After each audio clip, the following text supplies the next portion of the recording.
Hello. Good evening. Hi all. Hi all. Hello. Thanks for having me. Oh, Hello. nice to have you back in the game. So the the last thing we did in the last session is, if you remember, Renal had a bit of a ghostly visitor in the middle of the night. Does that ring a bell, Renal? There was also the mold. Oh, the Yeah, mold, we're doing my thing. Mhm. This is like happening as most of us are like sleeping. There's like it was from the urn of whatever his face was. Let me see if I noted it somewhere. Warmont's Dell. Yep. Well, we're not Yep. really going to start there this session, though, because we're going to start over here in the Temple of Knowledge. Now, did you guys make it to the High District? Have you been there before? I can't remember if you got in or not. The tour. We had gotten asked to investigate the mold, so we also went to the mansion, and That's right. someone got molded, Yeah. and we're doing that in the morning. And yeah, we got a recipe that's being made for us by what they called apothecaries. Yeah. The apothecary. Yeah. Yeah, and you've picked that up, so you've got the means to clear out the mold, which almost one-shot you guys from memory. But one thing, like the Noble District, the High District is very, very well protected, is where the richest of the rich live. It's where people who live in the North District want to live, but don't quite have the means. And I guess the odd things about the High Districts, there's a couple of things. There's the Gorzo Manor, who is run by, there's one run by goblins. I forget what their name, the Goldtooth, sorry. The Goldtooths. Yeah, the Goldtooths are run by goblins. There's a whole history about why goblins would be nobles. But they've taken their mansion and added wings and added things at odd angles. That's one of the things that stands out there. It's a really almost a high art establishment. The other thing is the Gorso Manor, which has been abandoned for a number of years, which you've been tasked to clean. And the other slightly unusual structure here that stands out amongst the opulence of this place is number 72 on the map, the Temple of Knowledge. It's a temple dedicated to the god of knowledge, and it's in disrepair. It's falling apart, so it's one of those things that stands out from the rest of it.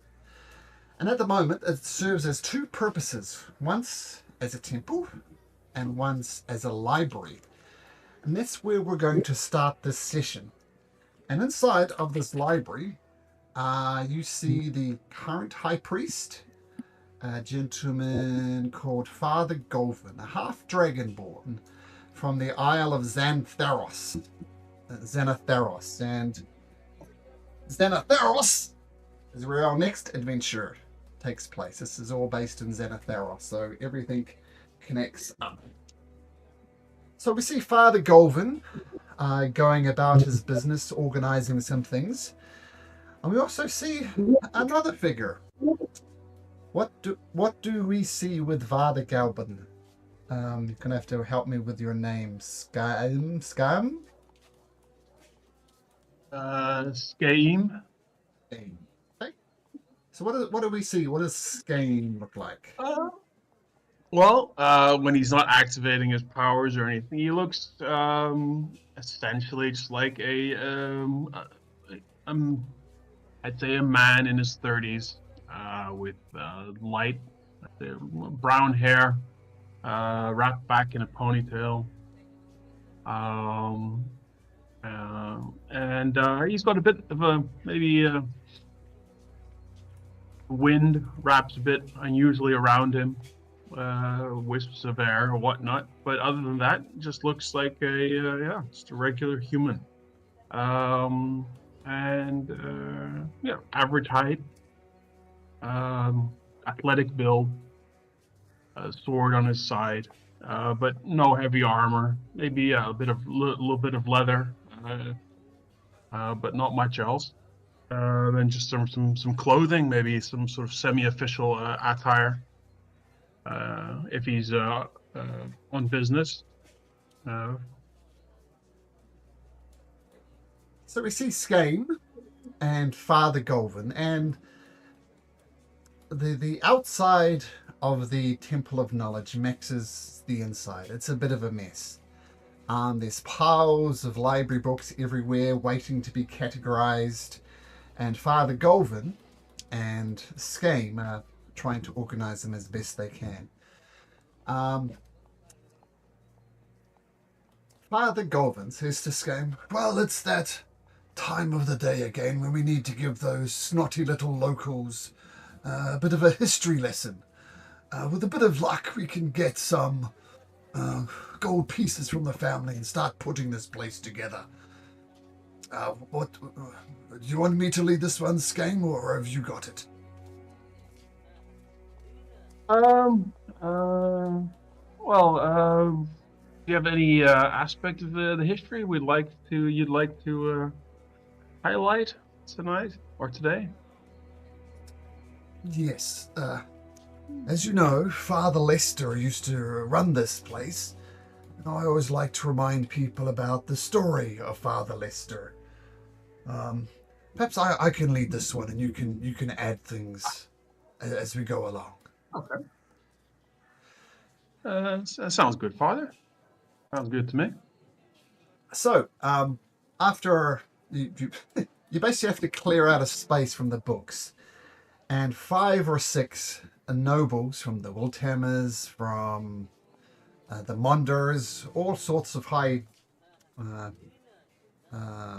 rich nobles come, and they've got their children there. There's about 6 children, about 8, 9, 10 years old, and you can just see them, Skane. They are not interested in what's going to be happened. I mean, what's more boring than a history lesson from an old dusty librarian and his assistant? And the kids are kind of running around and not really sitting down in the places prepared for them. And the noble parents, they've just gone. Skane, while I get organized, can you get those children under control, please? Yes. Of course, Father. Not a problem. Children, come here. Let's please be seated. And here are some handouts we prepared, just to make the lesson a little bit easier to follow. Yes, if you could just take them. Yes. Let's see how well you do this game. For your first role in the campaign, why don't you make me a persuasion check? This is going to set up your character for the entire campaign, so no pressure. Yeah. All right. Okay. Oh, come on. No. Specially prepared. Look at that, with illustrations and everything. I don't want to learn today. Yeah. Well, 17 is that's a great start. You're going to be the hero of this world, no doubt. The children do eventually come under control. Some of them are snotty, some of them are messy, some of them are disheveled, having running around. But Father Godwin says, thank you very much, Skane. And he starts to tell the story about what happened to Queen Elisa. And I'll just say this as Malcolm, so I don't have to do this voice the whole time. He tells a story of the good times when the royal family was flourishing. I think that's an art here, actually. It's spell.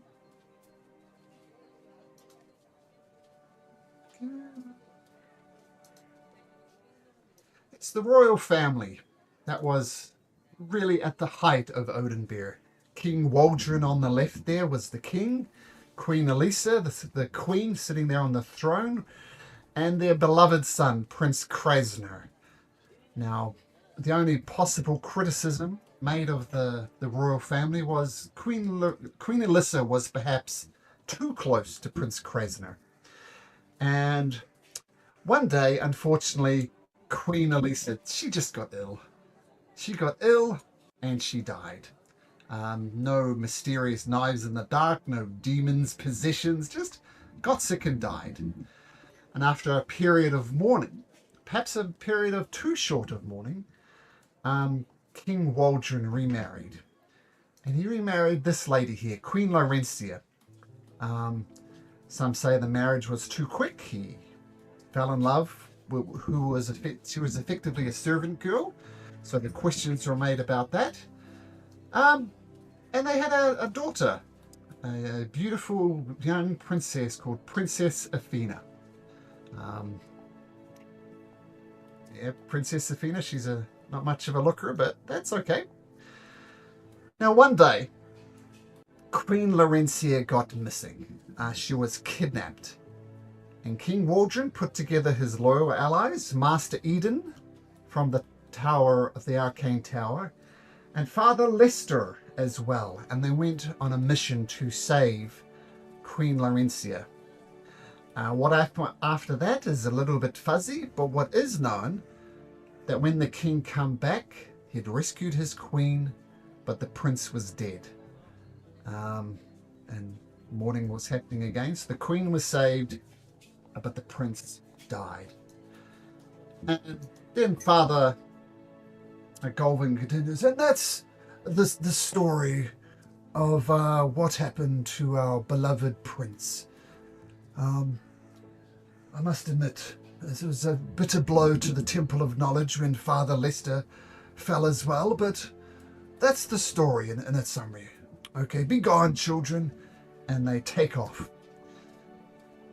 And Father Golvin takes a big breath and says to Skane, "Oh, I do miss Father Lester." Same.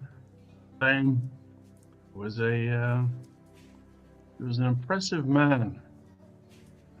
Ever since he's As gone. kind as he was knowledgeable. Oh, you are not wrong. You are not wrong. And ever since he's gone, this burden of this temple has fallen onto me, and it's just fallen apart. It's unfortunate, almost as if something was working against us.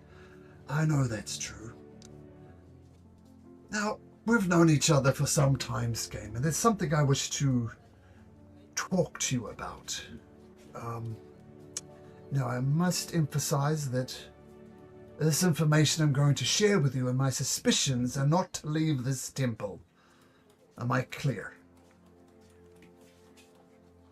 Oh, yes, Father, of course. Now, Father Lester was a cleric of some repute, possibly the most holiest, the most powerful cleric in the land. And the story that the king told is that they didn't die in some sort of battle, that they fell in quicksand and they drowned. That's the story of how Prince Krasnor and Father Lester died. Oh, okay. Now, does something seem suspicious about that to you? Well, I mean, can someone nearby be able to have just assisted them to? The Queen, the King, and Lord Simonda and others said they drowned, and it was also like something was pulling them down from below and dragging them down. It was impossible to bring them back. Well, I've never heard of this kind of natural occurrence. I must say that is very unlucky, I suppose. Is one word. Now this is the bit I don't want repeating. As I said, Father Lester was perhaps the most holiest, the most powerful cleric in the entirety of Aglarion.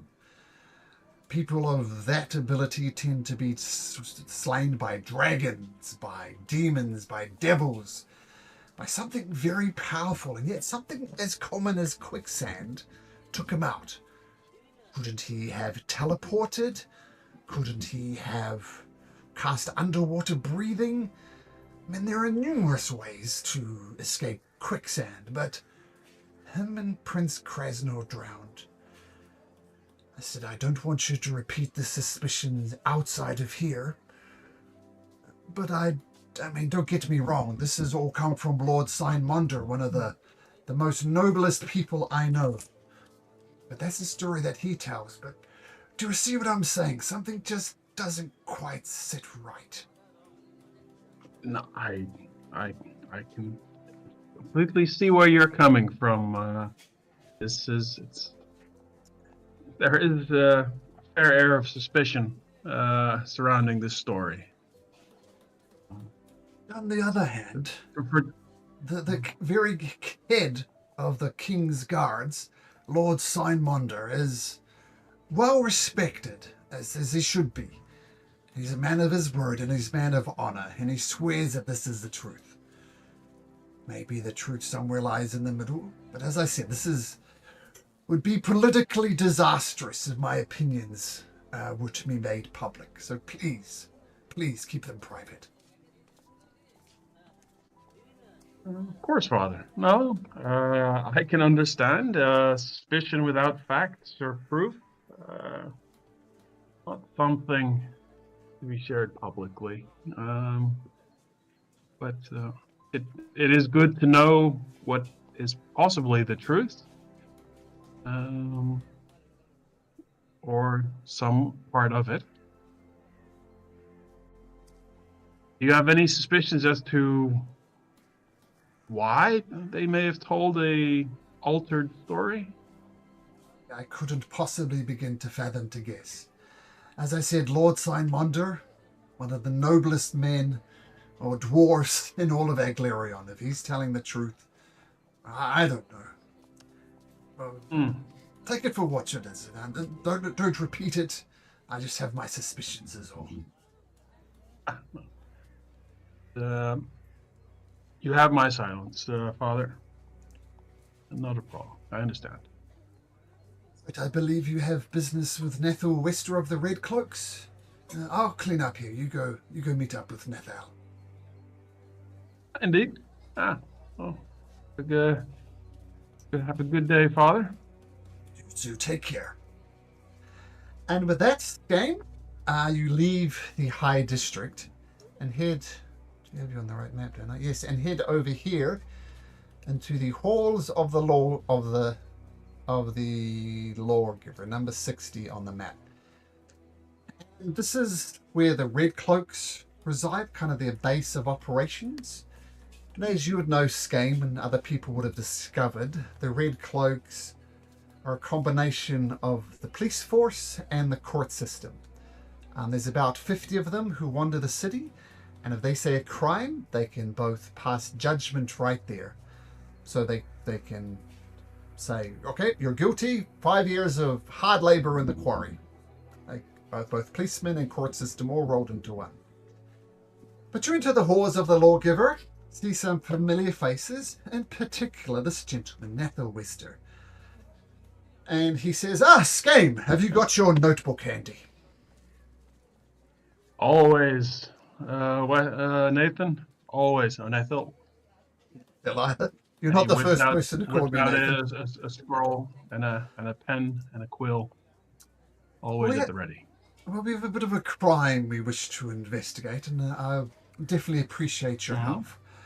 Over here, at the Temple of Life, there was a strange occurrence. There was stories of men turning into pigs after eating the food. Some bunch of characters managed to get to the bottom of it. But I wish you to first get some statements from the people at the Temple of Life about what happened. We've got someone in custody, but, paperwork, we need it documented. So if you'd be so kind as to head to the Temple of Life, take notes about what happened. And then I hear rumors that these adventurers, these group of people, are staying in the Lucky Leap Tavern. So perhaps I look to interview them afterwards. Yeah. Well, yes, of course. This is a rather unusual story, I must say. This will be quite the pleasure to document. So he sends you across to the Temple of Life, and another dwarf there, Ottmir Onamail. He tells you the story about how some of his... The Temple of Life is a place where the poorest of the poor go. There's no charge for food, there's no charge for accommodation. So it's where the dirt poor go to get sustenance. And some of these dirt poor people were literally turning into pigs. And these group of adventurers, whoever they were, managed to solve it and find out that the cook was behind it, putting some type of concoction inside of the stew that he made. So Ottmir Onamail relays this story. You're taking a few notes. And is there anything else you'd like to do with the temple scheme? I'm kind of summarizing it a little bit, but is there anything else you would like to do, scheme, you think would be appropriate? Let's see. No, well, take down the notes of the names of those people who were afflicted, the name of the book, the names of the adventurers, in quotation marks, and whether the adventurers were seen associating with the cook before these occurrences happened, or did they arrive heroically to save the day afterwards. And you take notes, and the people were involved is someone called Astra. You take a very detailed description of Astra. What does his description read, Doug? What does Astra look like? Tiefling, very long, curled back horns. Red tiefling, sorry, very long, curled back horns with very long, flowy hair going, depending on the wind, either one side or the other. A royal spear by his side, and basic guard attire other than the spear, which shows at one point he was a royal guard. Been known to shake down a few people for not Scalio, I forget his name. Which guy? The Ratcatcher's Inn guy that I would shake down people for. It's Nephandros? Myself. That's it. Anyway, Cassius the Helpful. Cassius, yes. All right. Astra, yes. Well, I've heard of, yes, I've seen him before. Yes, very heroic type. Very interesting. Interesting. No, not heroic. No. Yeah, no, he's saying that in a yeah. No, he's saying that in a very sort of sarcastic. Got it. Manner. Okay. Let's say it's sort of like, this is getting more and more suspicious. Heroes, eh? And there was another a young Harangon called Yol. And you take down a description of Yol. What does Yol look like? He's a small, rabbit-like person. Like light gray, almost white fur. Ears are kind of deformed, but otherwise just wears kind of standard leathered armor. You would basically just probably hear that he was from the studying at the College of Minstrels. There was another large gentleman. There was a large gentleman. His name was Pinky, and this is what Pinky looked like. What does Pinky look like?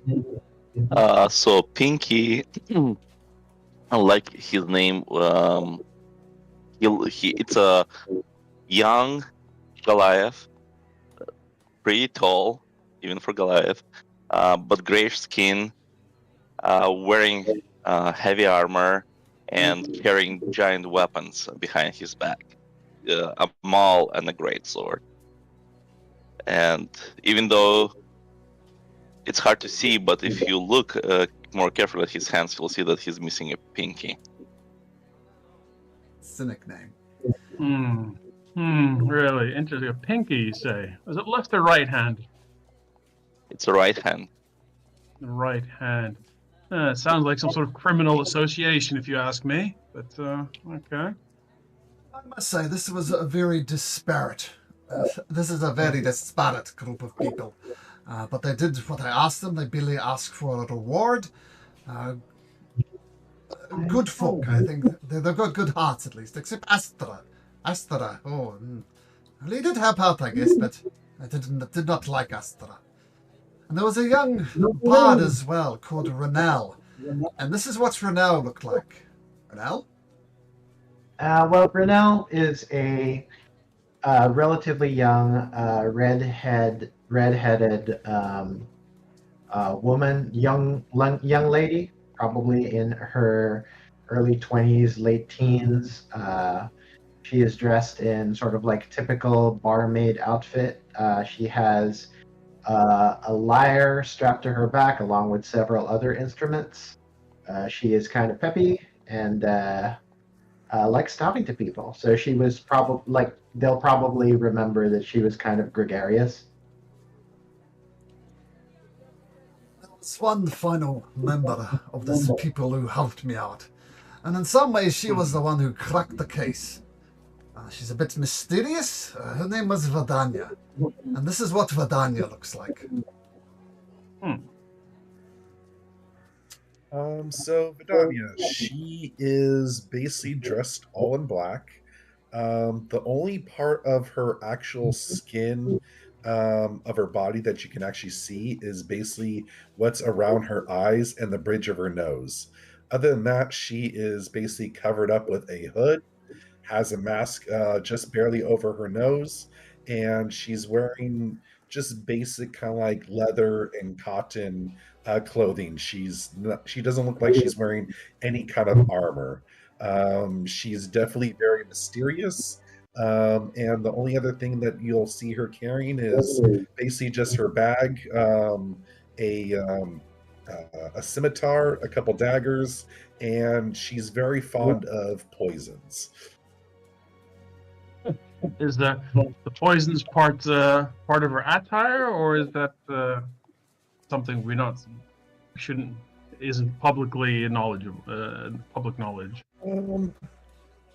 Well, since she's the one that kind of solved the mystery, I guess the person can say that she was very knowledgeable about being able to dissect basically the poison from the stew of the food that it was found in. Okay. Oh, that's a very specific field of knowledge. Interesting. Oh, well, thank you. Taking the notes of the people who saw the transformation, Otmar Onomael himself, the head of the Temple of Life, and the descriptions of this disparate group of heroes. Heroes is not the right word. Disparate group of adventurers who somehow managed to solve the case when others couldn't. Would you like to go to the Lucky Leap Tavern now?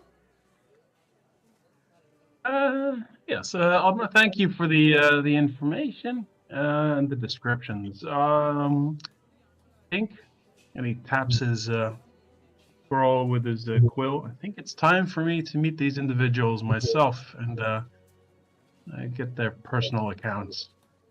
And with that, he nods his head and gives a little in a sort of a good day and heads off down the street.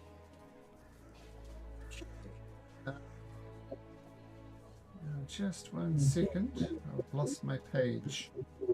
There we go. So with that, you head across town and head to the Lucky Leap Tavern. And as you enter it, it's getting late at night now, but the tavern is still going off. And you see on the front of the tavern, actually, why don't I take you to the tavern just so you can see? I had you in a room, but I'm going to move you out of the room so you can see what I'm talking about. So, get you out of the bedroom. So this is the Lucky Leap Tavern down here. Well, first of all, I guess I should ask, can you move Scheme around okay? Can you move your token? Just make sure I've set it up right. Very good. And I see you have added your armor class and passive perception and stuff. Thank you. So as you enter, you see some of the locals who are the people who tend to have to be asked to leave the bar because it's quite late at night. And you see various chalk marks along the thing there. And as you enter the door, they start saying, jump, jump, jump, jump, jump. And you know of this tradition because you're a man about the town. And you know that depending on how far you jump, you might get free drinks as a result. And the locals are definitely cheering you to take a running jump into the Lucky Leap Tavern to possibly get free alcohol. So this man, jump, jump, jump, jump, jump. What does Skame do? Well, I did walk into the Lucky Leap Tavern myself, didn't I? I walked into that one. Well, all right. And he gives it a go. What's your strength score, Skame? Strength roll. No, it's just your strength score because your jump distance is determined by your actual strength score. Oh, like that. That's a 9. It's a 9. So you run and you leap and you fall short of even the smallest prize. It requires at least a 10-foot leap to get it. But the proprietor says, yeah, you're going to get it one day, Skame. And the proprietor, Ricio Tang, comes and gives you a small a cup of mead, which is the lowest price. That's all right. Just keep working on your leg days and you'll get there. Oh, thank you, Riccio. But I don't want to spill my scrolls, so I have to be careful with this and my quills. And but thank you again. Thank you again. By the way, I'm looking for a rather interesting individuals, which I understand are staying or lodging here. To be a bit more specific than that. Well, I'd say the Goliath. He's about yay high. He puts his hand up like above his head and just gets on his toes. So I understand he's so tall. Oh, this is the Renald's friends. It's Renald's friends, right? Yes, indeed. One of them is Renali, indeed. A lady bard, I believe. In every way that matters, I consider her my very own daughter. She's a good lass. Good heart on her. Now, they're actually running a little bit late. They should have been in by now.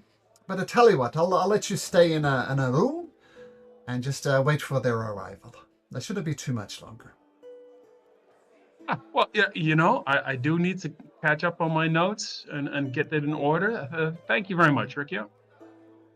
Takes you to a very basic room, which is up here, and he puts down a makeshift bed there for the moment. And this is where we'll slightly change focus. And you just fill out your scrolls, and you get tired of waiting, and eventually, you're about ready to go to bed. Vidania, Yol, Pinky, everybody else, you're all fast asleep. This is like about midnight, something like that. And Renal, you were woken up, if you remember. There's this ghostly vision of this 15, 16-year-old girl about your age, Renal. And her head is at a very unnatural angle. It's like twisted off to the side. And she's got a rope around her neck. And you see her kind of hovering over top of the bed that you're sleeping in right now, a bed you've slept in many times. And you see her ghostly form, and she's saying, It's not my fault. I didn't do it. It wasn't me. You must believe me. Okay, so Renal is going to be like, hey, calm down. There's no one, I assume she immediately recognizes that this is the ghost of someone who died. Well, she's got a noose around her neck, and her neck's at an unnatural angle, so she's, Yeah. So, why Are you? Well, of course you're not okay. But like, I'm sorry, but what can I do to help you? It seems you're in pain. Do you need help? You, you must believe me. I didn't do it. It wasn't me. I'm a victim of injustice. I believe you. I believe you. I know you didn't do it. Make a But persuasion check. Or deception. oh, You choose, actually, because you don't know she didn't do it. just So because I'm trying to calm you down. persuasion, sure. So I am going to heroic inspiration because we're not dealing with any of that. Those. 19. Yes. You're, you, you're just like the other ones. I need. Can I'm scared. Can I hold your hand? Yes, you can. And I'm going to like hold out my hand to her and like I'm sure it's going to be icky and like thing, but at this point Renelle is like, we'll deal with the yucks later. It is very, very cold, like ice cold. And she's holding your hand. At first, it's Yeah. just. Yep. And I'm actually like, what I'm going to do is, when like she like holds my hand, I'm actually going to bring my other hand and sort of like clasp her hand, sort of like in sort of like in comfort. It's like, I know And what happened to you must be traumatizing, but you need to calm down. If there's anything I can do to help, I will. starts shaking as if she's shivering. And the grip on your hand gets tighter and tighter and tighter to the points it's uncomfortably tight. Yeah, that's fine. You, you're just like the others. I can tell. You don't really believe me. You think I did it, didn't you? And she squeezes incredibly hard. Does a 16 hit you? Yeah. Just because it's fun, can you roll me a d4, please?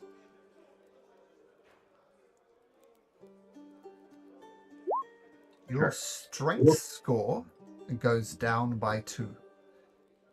All right. And she is just screaming her head off at this point.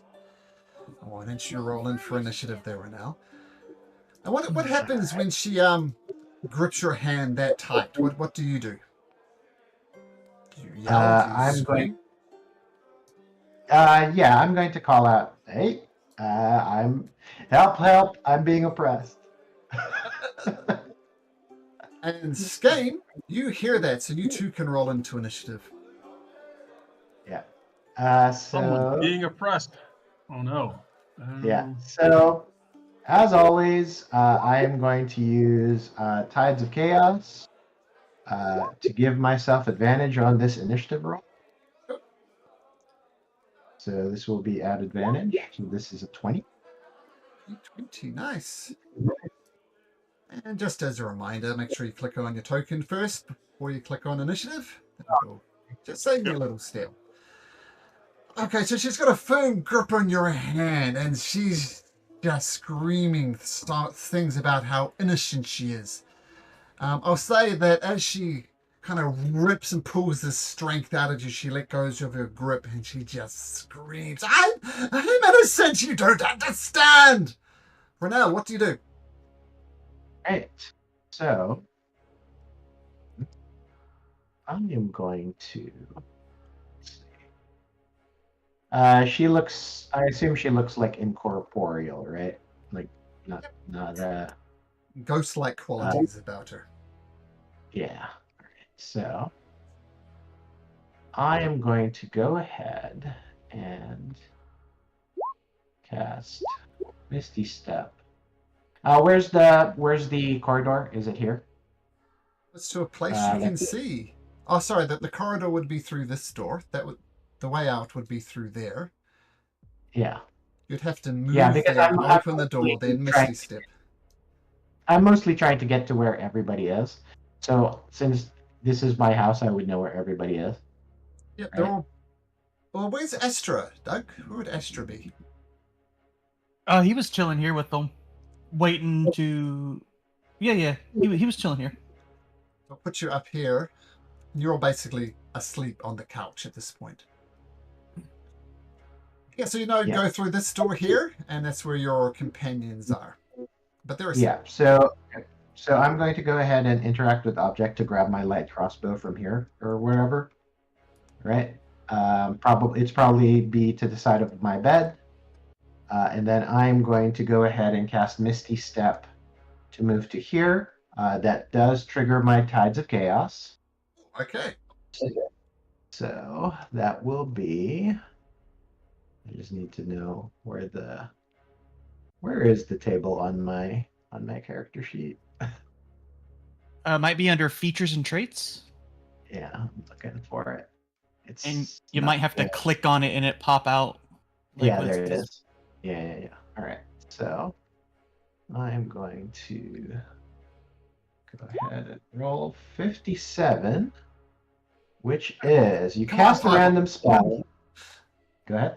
No, I was just hoping for a fireball. Yeah. Well, it might be. If I roll a 2, it's a fireball. Okay. So I do control where the fireball is cast, though. So just FYI. Okay. So you cast a random spell. If the spell normally requires concentration, it doesn't require concentration in this case. The spell lasts for its full duration. Roll 1d10 to determine what the spell is. It is a 6, so it is grease. So I'm going to go ahead and cast grease on this area, so that the edge of it is going to be hit the spooky ghost. What's the area of effect? Yeah, it is 10 foot square. It's square. Okay. So it would be like these 4 squares, probably. Like that. Yeah, like that. Yeah. Okay, cool. So grease goes down, gets locked into place. You Misty Step, appearing right before the door. Mm-hmm.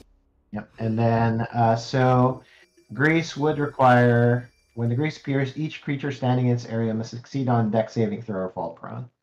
So, unless she's a spooky ghost and can't get. Can a ghost be prone? I don't know. It cannot. It's all right. It's immune to the prone condition. All right. Well, anyway, open this door. I'm gonna. Hey, guys, wake up! Spooky ghost. Okay, everybody make an intimidation check, Ronell. We'll do it that way. An intimidation check. See how loudly you can yell. In which case, I am going to use Tides of Chaos to give myself advantage on this as well. So Tides of Chaos again. Intimidation. That's a 13. So everybody asleep in the lounge here, make a perception check, and if you hit a 13 or more, you can wake up. I think he was kind of loading on alcohol, if I remember correctly. So, the normal perception or disadvantage? Why would you have advantage? No, disadvantage. He was drinking heavily before. before. Before. Definitely disadvantage. Okay. So Astra remains perception.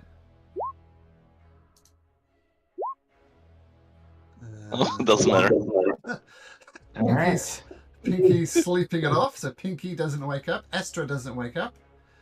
Vidania does. And Hjol does. Okay, so the ones who managed to wake up, you can roll into initiative 2. So we've got Vidania, so it's just Hjol. There we go. Yep. Well, that's lucky. Some lucky rolls there. Yeah. Okay, so all right. Yep. Yeah. So that was bonus action. So now my action is actually going to be to cast True Strike, to shoot crossbow at this lady. Mm-hmm. And this will be radiant damage. And that's a miss. That is a miss. She They have to hit. dodges out there. You're just like everybody else. You don't believe me. You will pay for your ignorance. You're just being mean. And then I'm actually going to go here, and that's my turn. Oh, she's kind of jumping over the couch and ducking below. Vidania, the only slight thing is you're starting off prone, but I assume you spring to your feet once Renal shouts out. What do you do? She will definitely spring to her feet. She will kind of like gauge what's kind of going on. Obviously, seeing Renell kind of like coming over here, but she will look towards the doorway, wondering what's going on.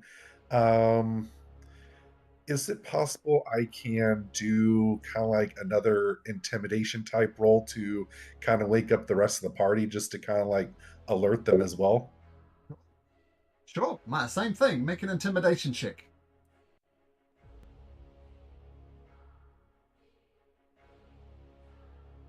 Ugh, horrible.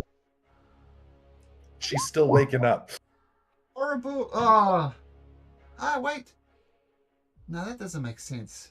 I'm going to say that's so low. That didn't make sense, the thing I did before, because the lower the roll, the better. I don't know. Yeah. Anyway. Yeah. Yeah, well, that's all right. That's a big DM rule. Yeah, you shout and shout and shout. Pinky's plainly sleeping off a hangover. And Astra just doesn't wake up. Gotcha. Okay. She is going to. I will have her go ahead and like head into that room just to kind of figure out what's going on. So she will move the 15 feet over there. So what is she kind of like staring at now? So there's a ghostly figure of a 16, 17-year-old girl with a neck at a funny angle, hanging from a noose. The noose just attaches to nothing. And I see the ectoplasm or grease underneath it. And when you get in there, Vidania, she screams, "I'm innocent! I didn't do it! You must believe me! Tell me you're not like all the others! Everybody turned on me!"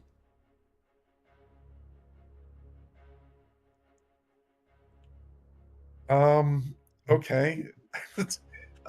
She will kind of like look a little perplexed like this, but so can I do, I guess, an insight check on that quick talk?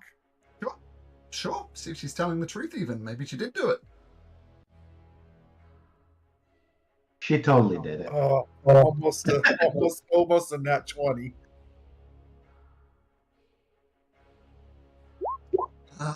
You don't know.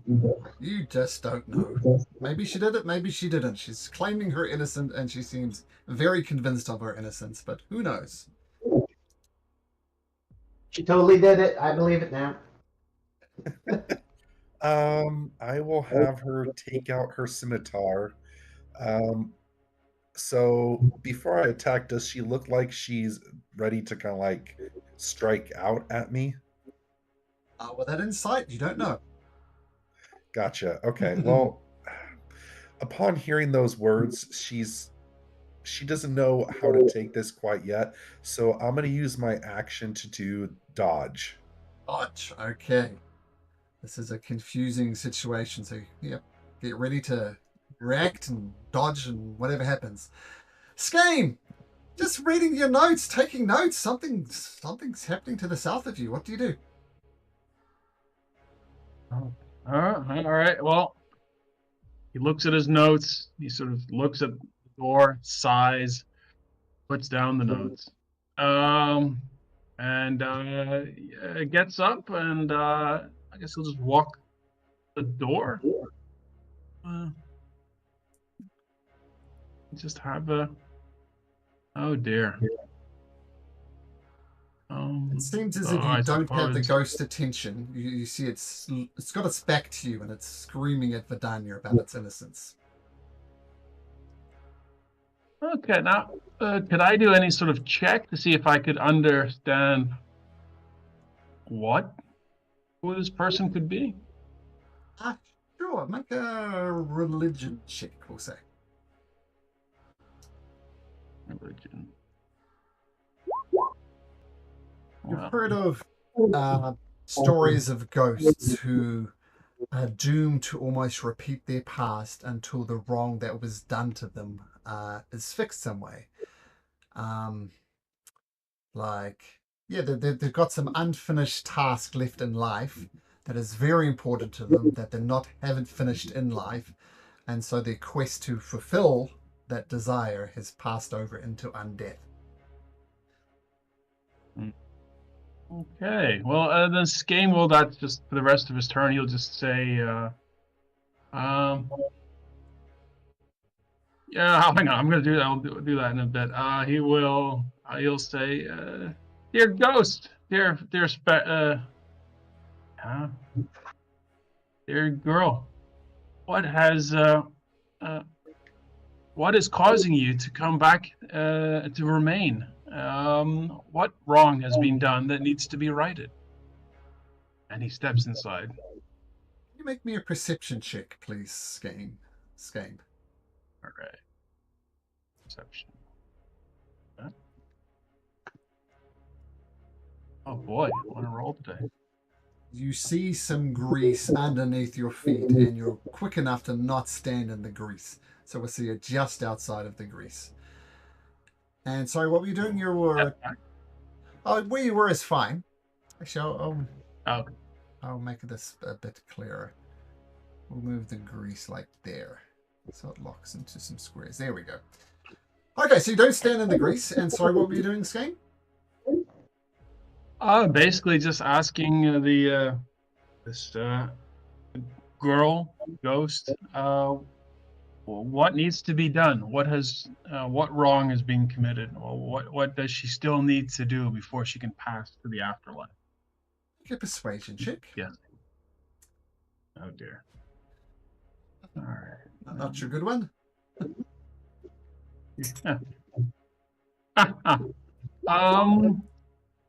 Well, that was a performance, but I'm going to hold you to that natural one. Oh.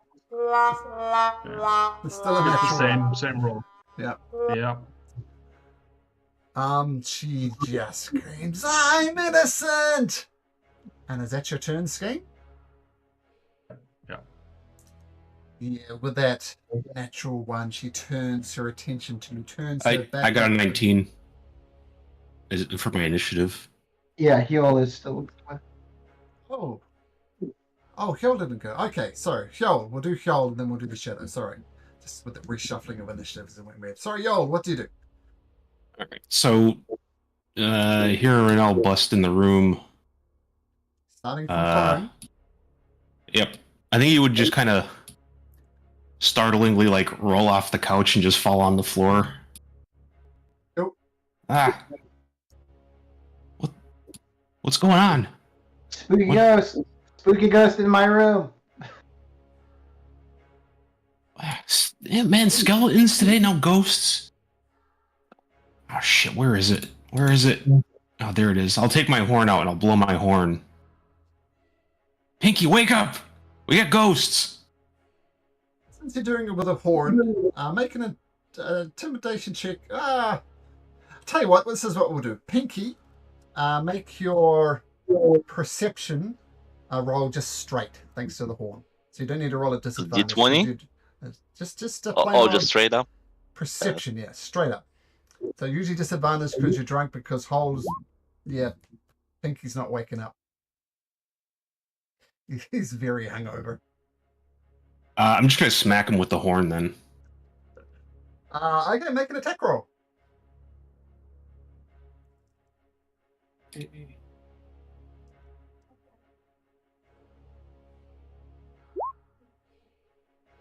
$16 hits. 17?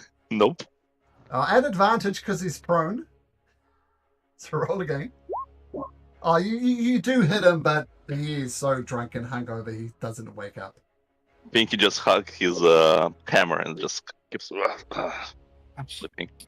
The hell, this guy. Alright. Drunk a lot, my goodness. Alright, well, I'll try to... Was that my action? It was, yep. I'll cast. I'll give see who we got here. I could see Vidania there. I'll give her Bardic Inspiration. Okay, Bardic Inspiration to Vidania. Very good. Okay, and do you stay where you are, Yold? Yeah, I'll hang out here. Okay, so now we'll skip to the ghostly shadow. And she sees Skame with his natural 1, and she says, "You're just like all the others." And she's not affected by this greasy stuff at all. And she just goes and rakes her 2 hands straight down your face. And she rolls ooh. Welcome, Skame. That's a natural 20. Take 20 points of damage as your fingers dig deep into your face and scrape down. So 20 points of damage. Alright, well, seeing this, he's going to use a reaction to negate some of the damage somewhat. And he just sort of instinctively almost just sort of waves his hand a little, and a gust of wind sort of throws the ghost a bit off balance, reduces the damage by 4. So 16. 16, yeah. So say you knock away one of the hands, but the other one just streaks down your face. And roll a d4 for me, please, Skane. Alright. Oh boy. Your strength score is reduced by 4. Now, then you see her look around, sees Vidania, sees these people shouting, and she, keep in mind it's dark around here at the moment, there's no lamps or anything. She just, she disappears into the shadows. You do not know where she went. She goes, neither do the rest of you. So, in the darkened interior of the inn, everything's quiet in the inn. No torches, no lights, no nothing. She just disappears into the darkness. Renal. Yeah, then I'm going to go ahead and go over here and light these torches. I feel like I'm going to light this torch. Torch right here? Sure. Okay. And would that just be interact with object? No, that would be an action, I think, because you have to get out your flint and, Okay. get it going. Okay. Then Okay. that would be my action then, I guess. Yeah. Okay.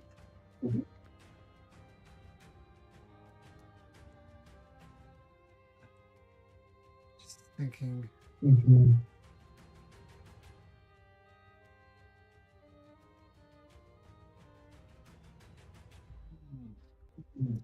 I'm going to give this a 50-50 chance of succeeding. Renal, roll a d6 and roll a 4, 5, or 6 for me.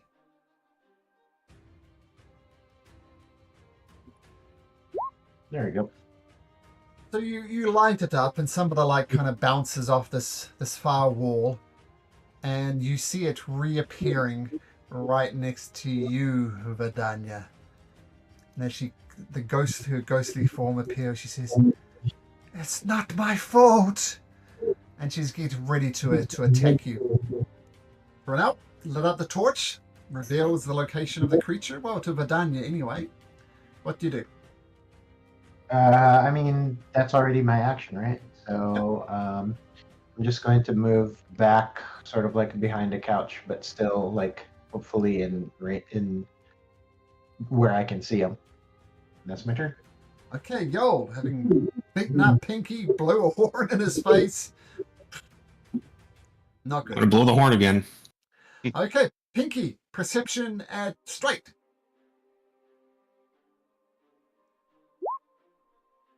You wake up. Sir, I cleaned it. What's going on here? Wake up! There's ghosts. Spooky ghost. Spooky ghost. Where? I If think he it's in gets the up. other room. Okay, I'm gonna. I'll go check. Don't forget you gonna start hop- prone, Pinky. You start prone. So Yeah, just keep that in I'm mind. looking. Like, I think I can only make it to here. Well, it's not your turn yet. Oh, Oh, yeah. yeah, I forgot. That's true. Get back on the couch, Pinky. Sorry, y'all. So, yeah, you blow the horn, wake him up. I'm gonna. So that was. Oh, I didn't move at all. So I'm gonna jump kind of behind this couch here. I think I see a little bit over there, but I'll get a little bit better view, and I'll try to true strike the spooky ghost. I'm going to say it's behind 3/4 cover, so +2 to its armor class. Nah. That would mean an 11 near the true strike. Just go wide. Nope, didn't work.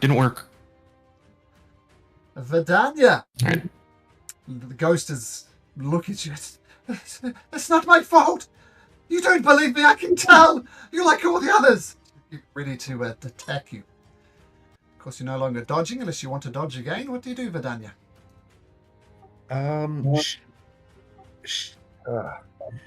Just seeing with how the girl attacked Scam, she will kind of ready her blade and she will speak out. I believe you, but you attacking others does not show that you are in the right. And with that, I will have her hold her action. If she attacks, then I'll have Vidania strike with her scimitar. But she's trying to talk the ghost down. Cool. Make a persuasion check if you like.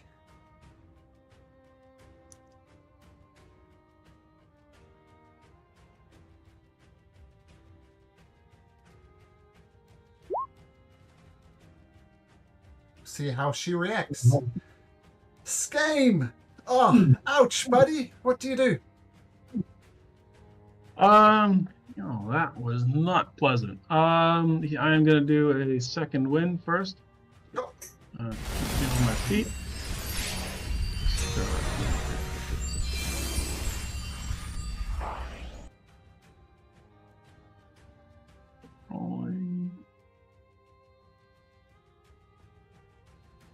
There we go. Oh, there we go. Should help. And then he is going to move over in this direction. Through the grease. Oh, yes, he didn't see you. He was so taken aback. He forgot about the grease. So what's that? Who was that? That was Renell. So what does he need to roll? So that's a dex. I believe that's a dex save. Yeah, dex save. Ace is my DC 13. Okay. Yep. All right. 13. Well, here we go. Oh, there you go. Yes. Sort of slides across, sort of, and makes it. All right, here we are. Right into the ghost. Oh, found her. And so that'd be movement. And then he's going to take the dodge action. And just implore the ghost. If you need to tell us what's wrong, what happened? Otherwise, we cannot help you. Listening, you're like all the others. I tell you the truth, and you ignore me. She's gonna say, Pinky. Now you can start from prone. Yep. So Pinky gets up. That's what, 5 or no? It's half a movement, right? Yeah. So let's just change in the new rules. Yep. Yes. So I still have my teleport thing ready, so I'll teleport up to 30 feet unoccupied. I guess here. as a bonus action, and then I still don't see the ghosts, right? From here. You do see a little bit of the ghost, but she's going to have 3/4 cover, Oh, so there. I +5 see. to her AC. Would I be able to squeeze through the door with Danya and Skin I guess to get there? you could get there. All right, You I'll move try to do there. that. Sure. Yeah. Got a corner. First, try my hammer, and I just swing at ghosts with a hammer. Never dealt with ghosts before. It's a natural one. Yeah, so just horribly missed. Okay, so Pinky, you rush in, swing, and it's a swing and a miss. And the shadow looks at everybody surrounding her. And she's going to take the disengage action.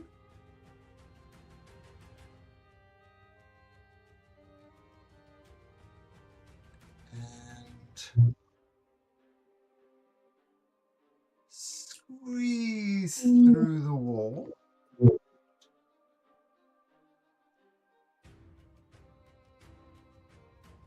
She glides over there, looks at Renal and says, You are the first not to believe me.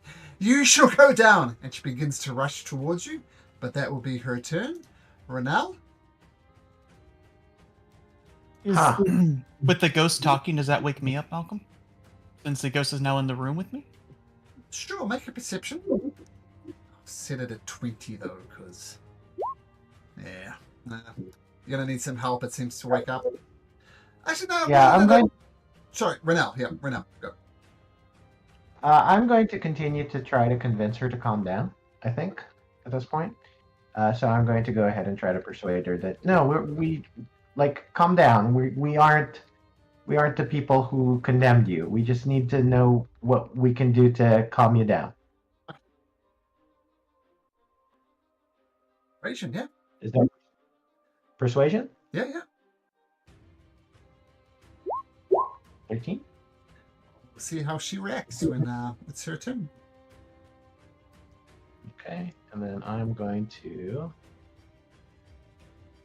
Oh god. I'm going to go ahead and move 5, 10, 15, 20 to here. 30. 30 is here. Alright, that's my Okay. turn. Yo! All of a sudden, this is just you and the ghost. Yeah.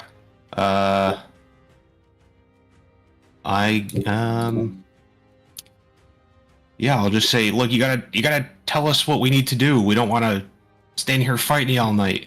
What do we have to do? We'll put you to rest. Persuasion check.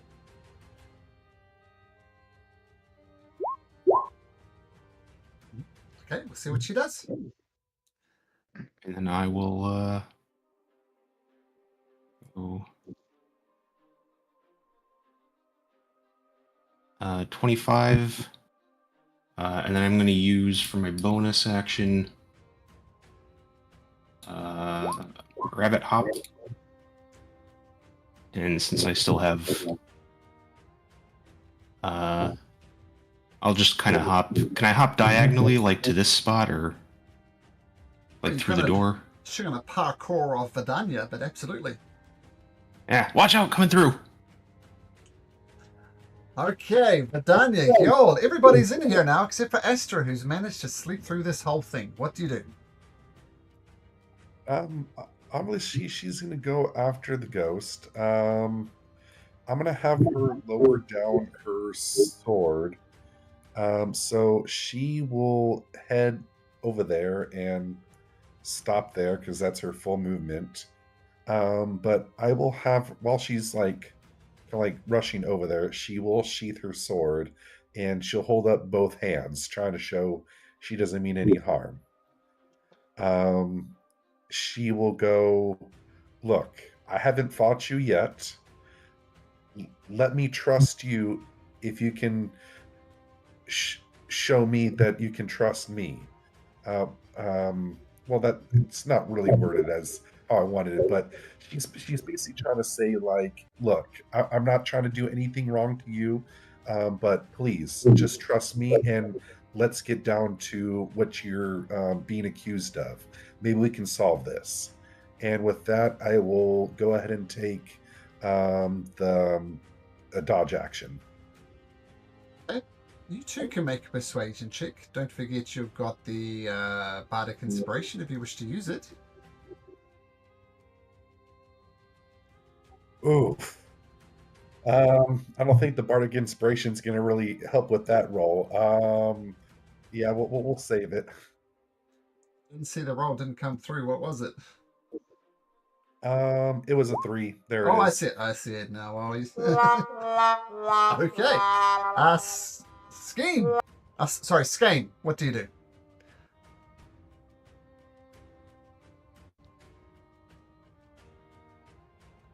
Yeah, muted. If you're giving us a very interesting monologue there, Skane. He's gonna shake off a bit of grease he's still got in his feet and move on forward. I suppose to about here. Gonna get up over here, and he's gonna try and just have a close look at her.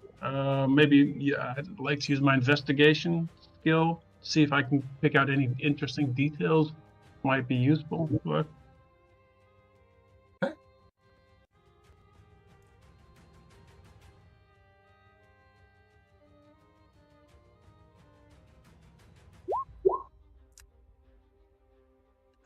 Interesting details. Huh. Maybe give us an idea of who she is, maybe the time frame when this happened. As she's turning around and trying to know what to do next, you see a little. She's like wearing the clothes of a prisoner, right? Just very, very basic stuff. And written on her back in chalk is that Lillian Seidel. And you would remember that the name on the copper urn was Warman Seidel. That's kind of weird. The name of of who? Of what?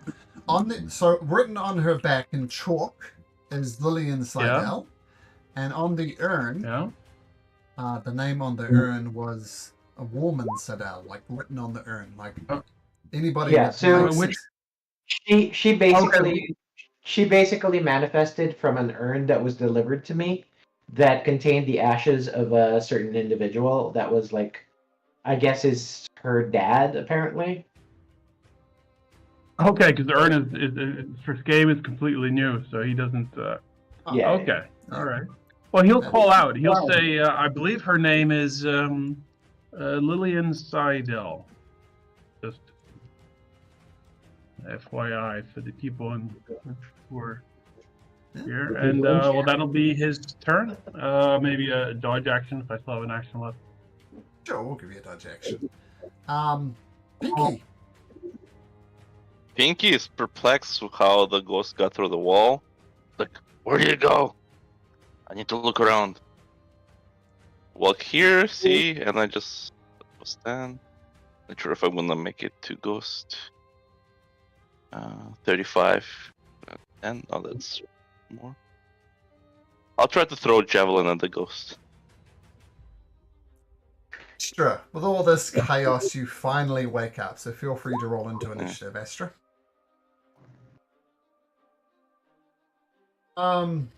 17 hits. Roll damage.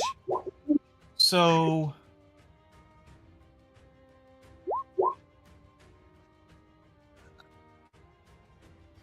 Pretty sure that's not a magical javelin, so that'll be 4 points of damage. Sorry, Doug. Yep. sorry to interrupt Pinky's turn. So when Astra rolls into initiative, I actually have alert, and alert is changed now. So Raynell, if you want to be willing to swap initiative places with Astra, since Astra's in the room with the ghost. If not, no worries. Yeah, we can swap. Yeah, Okay. I'll I'll just set yours to 21 and we'll do it like that. Just put you above there. Okay, but Pinky, you've rushed in, you throw a javelin and you hit. You don't catch all of her body as it passes through it, but you did do some damage to her. I'll get you, and that's it. That's my turn. You don't have to be like all like accurate. He has a bad headache. He's not happy being woke up in the middle of the night. Yeah, you needed at least 8 hours to sleep off all that alcohol. Yep. The ghost, Lillian, I presume, presumably, she looks at Skame and says, Do you believe me? Tell me that you believe me. Can you help me prove my innocence? Yes. Yes, of course I can. That's what I do. But I need to know a bit more. Then Pinky's javelin pierces through and she screams and she Oh my god. goes Wait, past we're not Vidania. Vidania, you can have attack of opportunity if you like, as it's going after Pinky. No, she's not going to do that. Okay. So Pinky, she comes screaming at you, going past Vidania. Rolls a 21 to hit, which I'm pretty That sure definitely hits hits. Pinky. Yep. So take 11 points of necrotic damage and roll me a d4. 11 damage and D4. It's your strength score reduction. Oof. Oof. Don't And she make kind of this squeaky goes past and just rocks across your chest, and you feel the life coming at you. And she kind of does a one of those heroic stances where you kind of land on 3 points, and then she gets up and gets prepared to go for your face again. Astra, Pinky screams, wakes you up, and you are prone on the bed, and you see this ghostly lady attacking Pinky. Okay, we'll stand up, and then I'm going to cast something, but before I reveal it, I want to see if she saves or doesn't save. So can I please have a wisdom saving throw from the ghost, DC 13? 7, so that's a no. Okay, perfect. So before he casts this, he's going to shout out to everybody, just stop! I can take care of this. Do not attack her anymore. And she is now under suggestion. And the 25 words that I'm going to use are, I've been counting this out the whole time I've been asleep, is stop this nonsense, proceed into the afterlife. We have taken care of those who wronged you. One creature you can hear seek. It's unachievable. It doesn't have to be reasonable anymore. It can't be suicidal either, though. Yeah, it can't be reasonable. Not suicidal, though, because she's already a ghost. I'm just saying disperse into the afterlife. Sue's a suggestion to the best of his ability.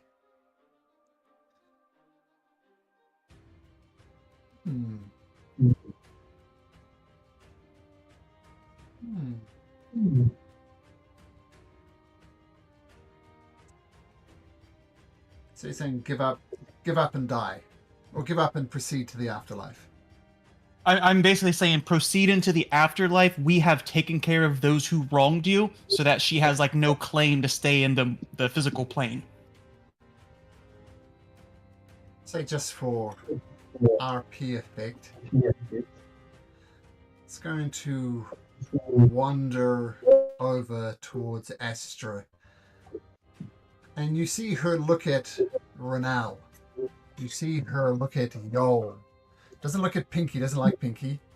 Looks at Vidania, look at Skame. All these people who, despite her damaging them, they didn't really take their anger out on her. And she looks at you, Astra, and says, "Is that true? Or did you take care of it?" We dispersed agents to Warmon, Seidel. in your behalf to quell your anger. He has suffered 1,000 cuts. And she smiles, looks around,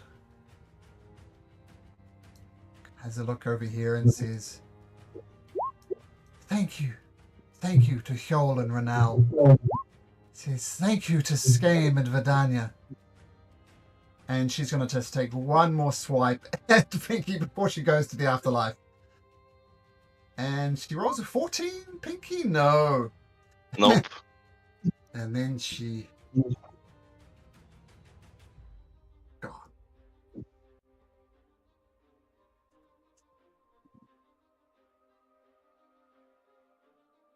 Well done. Ah, thank you. That was. I did not want to fight her for sure. I'm sorry I slept through it. I just thought it was you all roughhousing. That's all good. It's all good. Managed to. Well, this guy probably would have slept even more if I didn't blow my horn in his face. Yeah. I'll healing word Pinky as well. Thank you. Reprimand him, then healing word. Thinking maybe. What was that? Stop drinking so much. Gotta calm down on. I don't know. I just What the hell what the shit?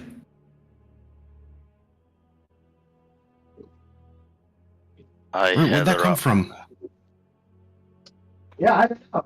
It came like I think so. You guys were there when I got the urn, right? So I'm like, I just got this urn from some jerk apparently who I don't know. It was addressed to me, but I've never met that girl in my life. Well, unlike, as it were.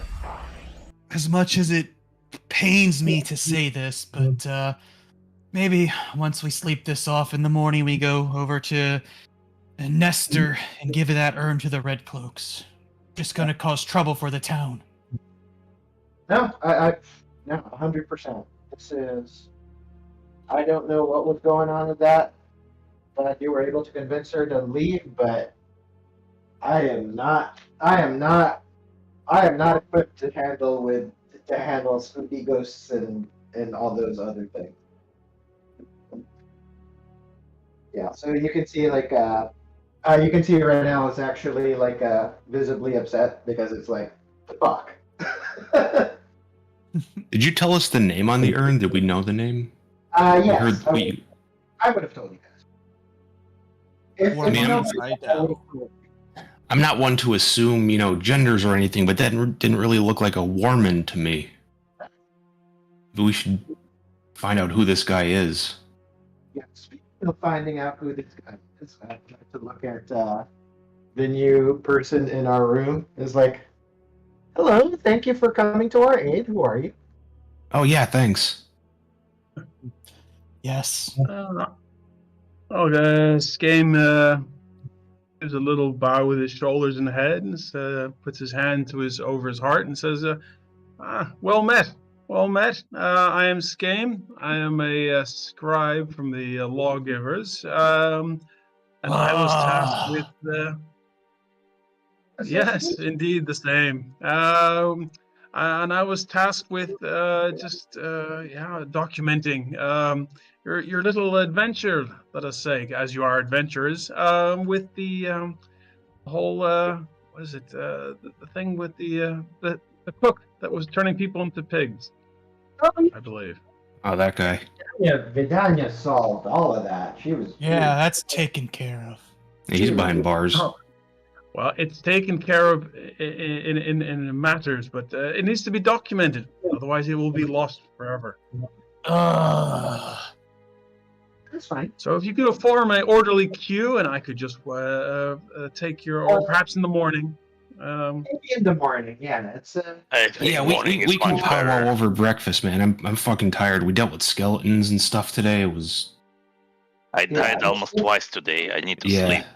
Time and place. Read the room. Interesting. Interesting. Yeah.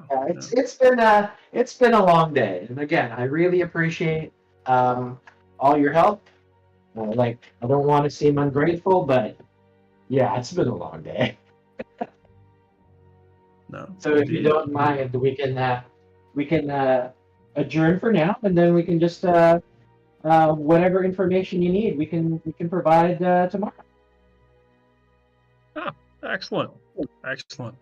No rush on my behalf. All right.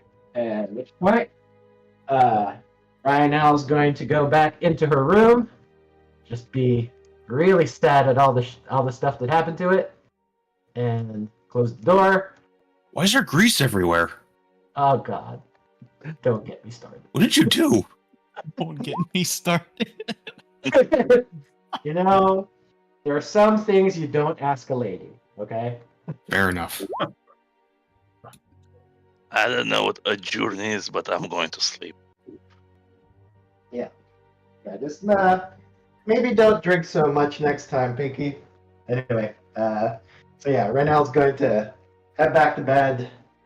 Oh, long day. Just like collapse into bed. She was probably in her pajamas or whatever when that happened, and then just drop the light crossbow at the side of the bed, and then just collapse unconscious. Don't listen. Pinky, drink as much as you want. Oh yeah, love that. And I find like a quick place to crash. I just fall on the chair. So, you'll get a long rest in. That's the good news. The better news is you are now level 4. Wow. That's Oh, wow. All right. Two You levels for said- me in one day? Wow. we can change our stuff up to level 5, correct? You're level I 3, believe right? so. No, Or no, you said once we can make changes to our character up to level Oh, 5. Sure. Yeah, if you make some I'm gonna- mistake. Yep. Go Yeah, for I'm it. going to switch to College of Lore. Okay. Yep. Feel free to make that adjustment. So I assume we're getting a long rest as well then. Yeah, long rest and a level up. Okay. I said before, level ups at the start are pretty quick because we're doing the introductory adventures and we're getting towards the end of it. But levels are a bit slower after that. It's a pretty good game. Playing for an hour and a half and you're already leveling up character. Fantastic. Yep, there you go. Yeah. I got 2 levels because I missed the last session. I didn't know he leveled up, so I was like, ooh. You've been sleeping the whole time. You just woke up and suddenly you're level 4. Like, what? Good rest. So Malcolm, since I'm going to be going into my subclass, it says it allows me to choose Darkness Domain for Cleric, but when I get the the perks that go with the subclass, it's giving me Life Domain stuff. That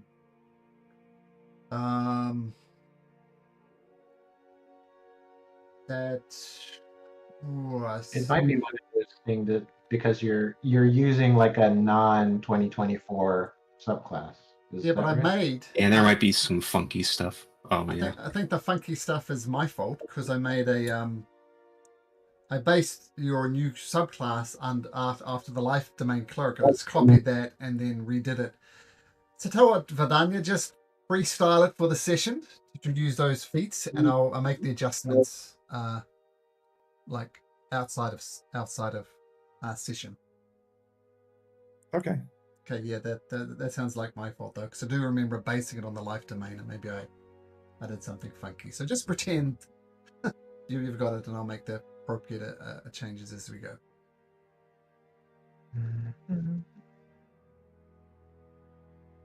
Okay. What do you leveled up? Any questions? Everybody good? I'm still picking spells, but we can continue. Yeah. Okay, so you wake up in the morning, head down to the main bar area.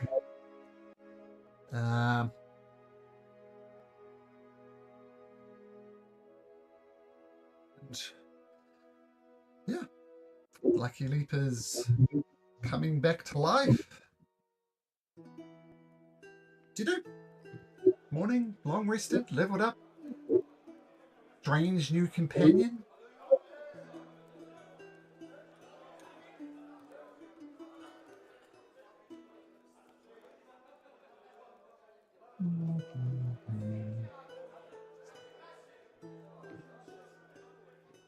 Sorry, I'm still like looking at spells. Sure. So I'm a little. The plan was to do the house cleaning job. I'm not saying you have to do that. Yeah, but- there's. But that's Oh, Yeah. Yeah, Did we already kinda- do? Sorry, did we already do the cooking competition? we skipped Yeah, it. we ended up skipping it because people got diseased and we had to go out of town for like Okay. a So- week so- or so. Yeah, so basically what happened, I got punished by, I forgot his name, the commander.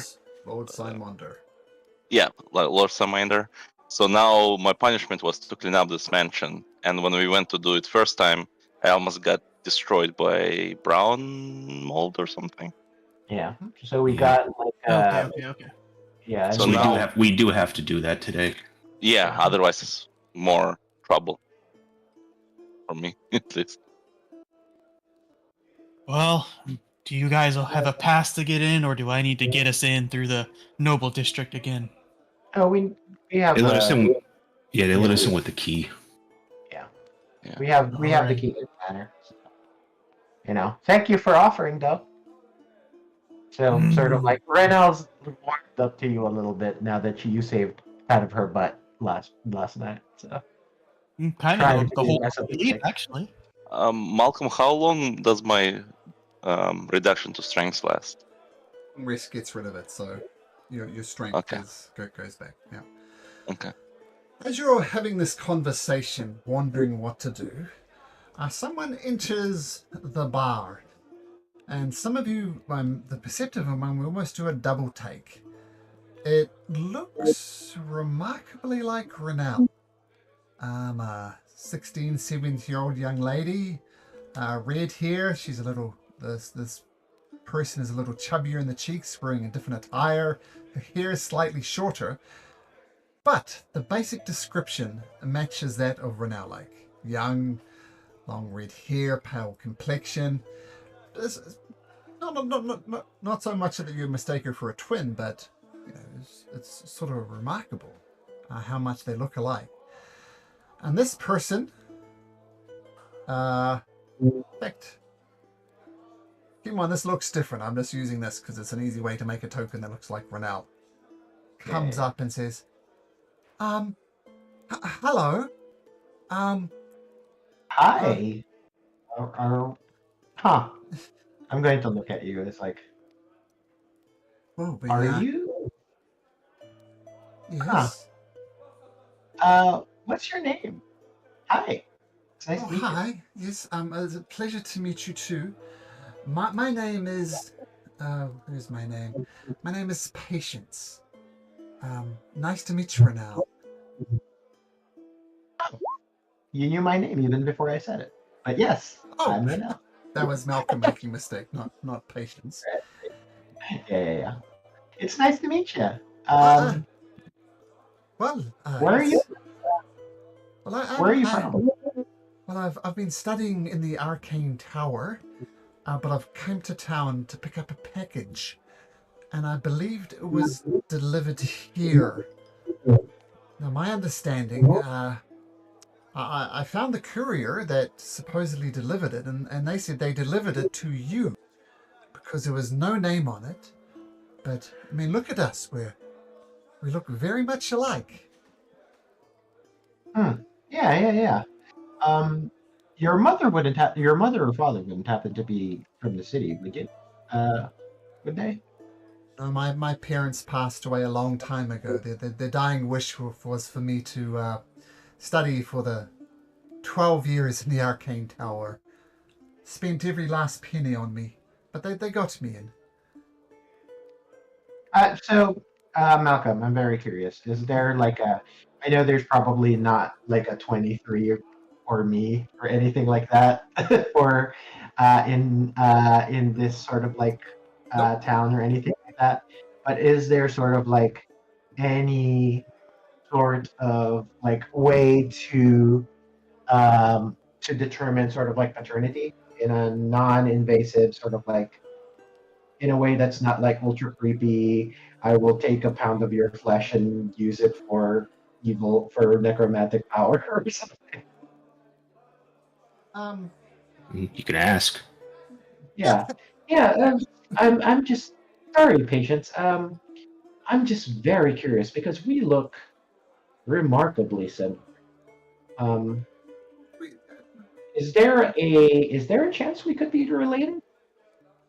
Because I have no idea about any other immediate family of mine, and my mother doesn't tell me any that refuses to tell me anything. I mean, I'm an only child. It sounds like yourself, and as I said, my parents have died, so I think it's just a coincidence. Right? Okay. Okay. Like Renal's not like Renal's going to let it pass. Because like it's but yeah. All right. So I believe I did receive a package that was addressed to someone who looks like us. Would you be able to describe what was in the package? I just want to make sure that you're the proper recipient because we've already had like one case of mistaken identity. So I wanted to make sure that it wasn't going to be another one. I believe it was the urn of my grandfather's ashes. Oh, so he's okay. Yeah, then here. Yeah, what? Well, we might want to explain the situation. Yeah. So yeah, we did get the urn. But just to let you know, last night there was the ghost of I believe possibly your aunt that came out of the urn. So before I pass it to you, I just have to warn you that spooky, haunted, mystical stuff might be involved. Oh, well, thank you for the information. What the spooky girl, the spooky person is in the this was in the urn. Where is she now? Did you kill it? No, we convinced her that whatever her issue was solved. But regardless, May I ask, ma'am, do you know a Lillian? I am Lillian. I thought you said your patience. Oh, sorry. No, you're right. You're right. Sorry, I'm getting my NPCs confused. Lillian? Doesn't ring a bell. I just know my grandfather. Lillian. Yeah, sorry. yeah, that's at this point that I'm probably going to insight that because that sounds Yeah. really sus.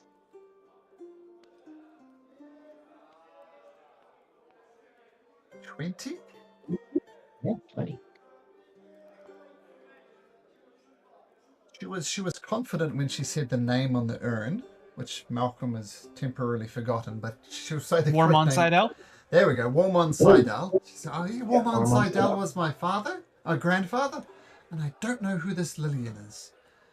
So you're making sure to see she doesn't know who Lillian is? So Yeah.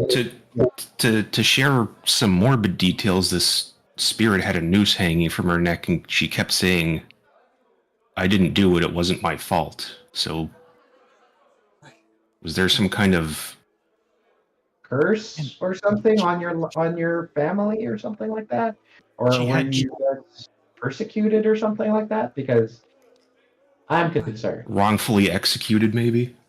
she had chalk on her back that said Iliad and Seidel. Oh, I surely don't know any Lillian Seidel. And you believe her, Ronell. This is genuinely new information to her. If you wish, I could maybe look in the archives for Lillian Seidel and see if there's anything to be found there. Oh, please, anything that brings and this is most disturbing. It's my grandfather, right? I don't want any ghostly spirits of hanged girls. That's dreadful. If you could be so kind, Mister Skame, I think your name was. That would be great. Indeed, Yeah, indeed. But so- how did this urn come? I mean, this urn was sent to you by whom? Well, my understanding is my father had his father's ashes, and he knew that he wasn't long for this world, so I assume he had it in storage with the instructions that when I came to town after my studying for years in the Arcane Tower, that I would take possession of the ashes. Could you describe the your father, if you don't mind?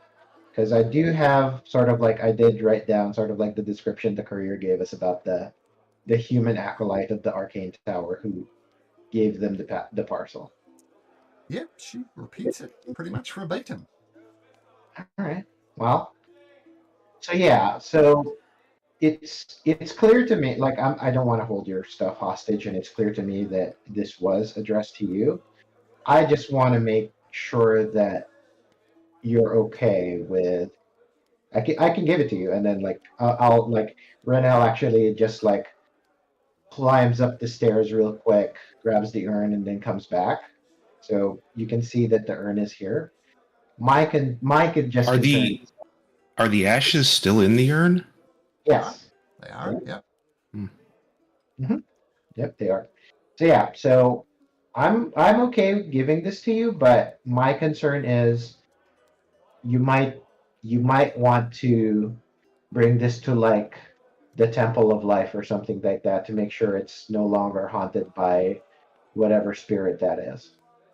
Well, to be perfectly honest, I'm between places at the moment.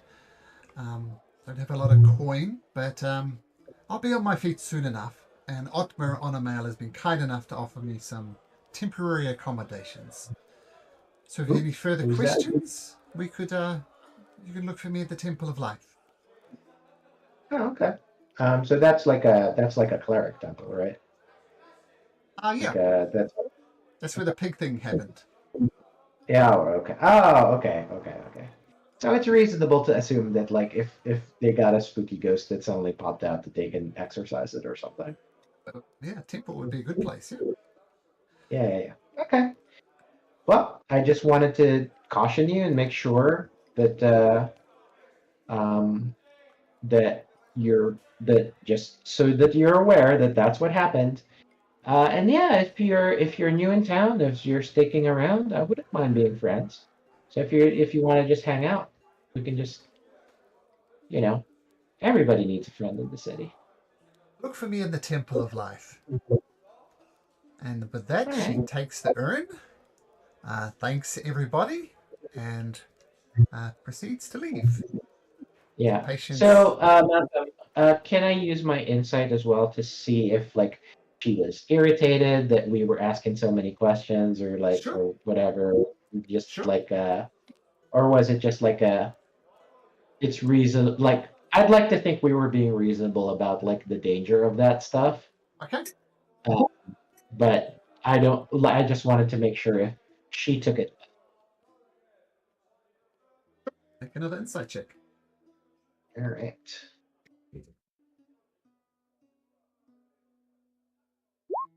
Okay. No idea. Yeah. She seemed thankful. Thankful was the vibe you got from her. Okay, but yeah. So anyway, when she leaves, it's like Renel's going to go over to Hyola and it's like, "Do you see her? She look. Didn't she look quite kind of like a relative of mine?" I mean, yeah, you guys definitely looked alike. And it's a I big mean, city, though, and it's I mean, I don't know how like differentiated we might look to like a humanoid rabbit, I guess. Humans look the same. Hair on the head, nowhere Yeah. else. But yeah, so Renel's going to put a pin on that, and because she would be interested if it turns out that she has relatives. I'm going to note that down in my stats.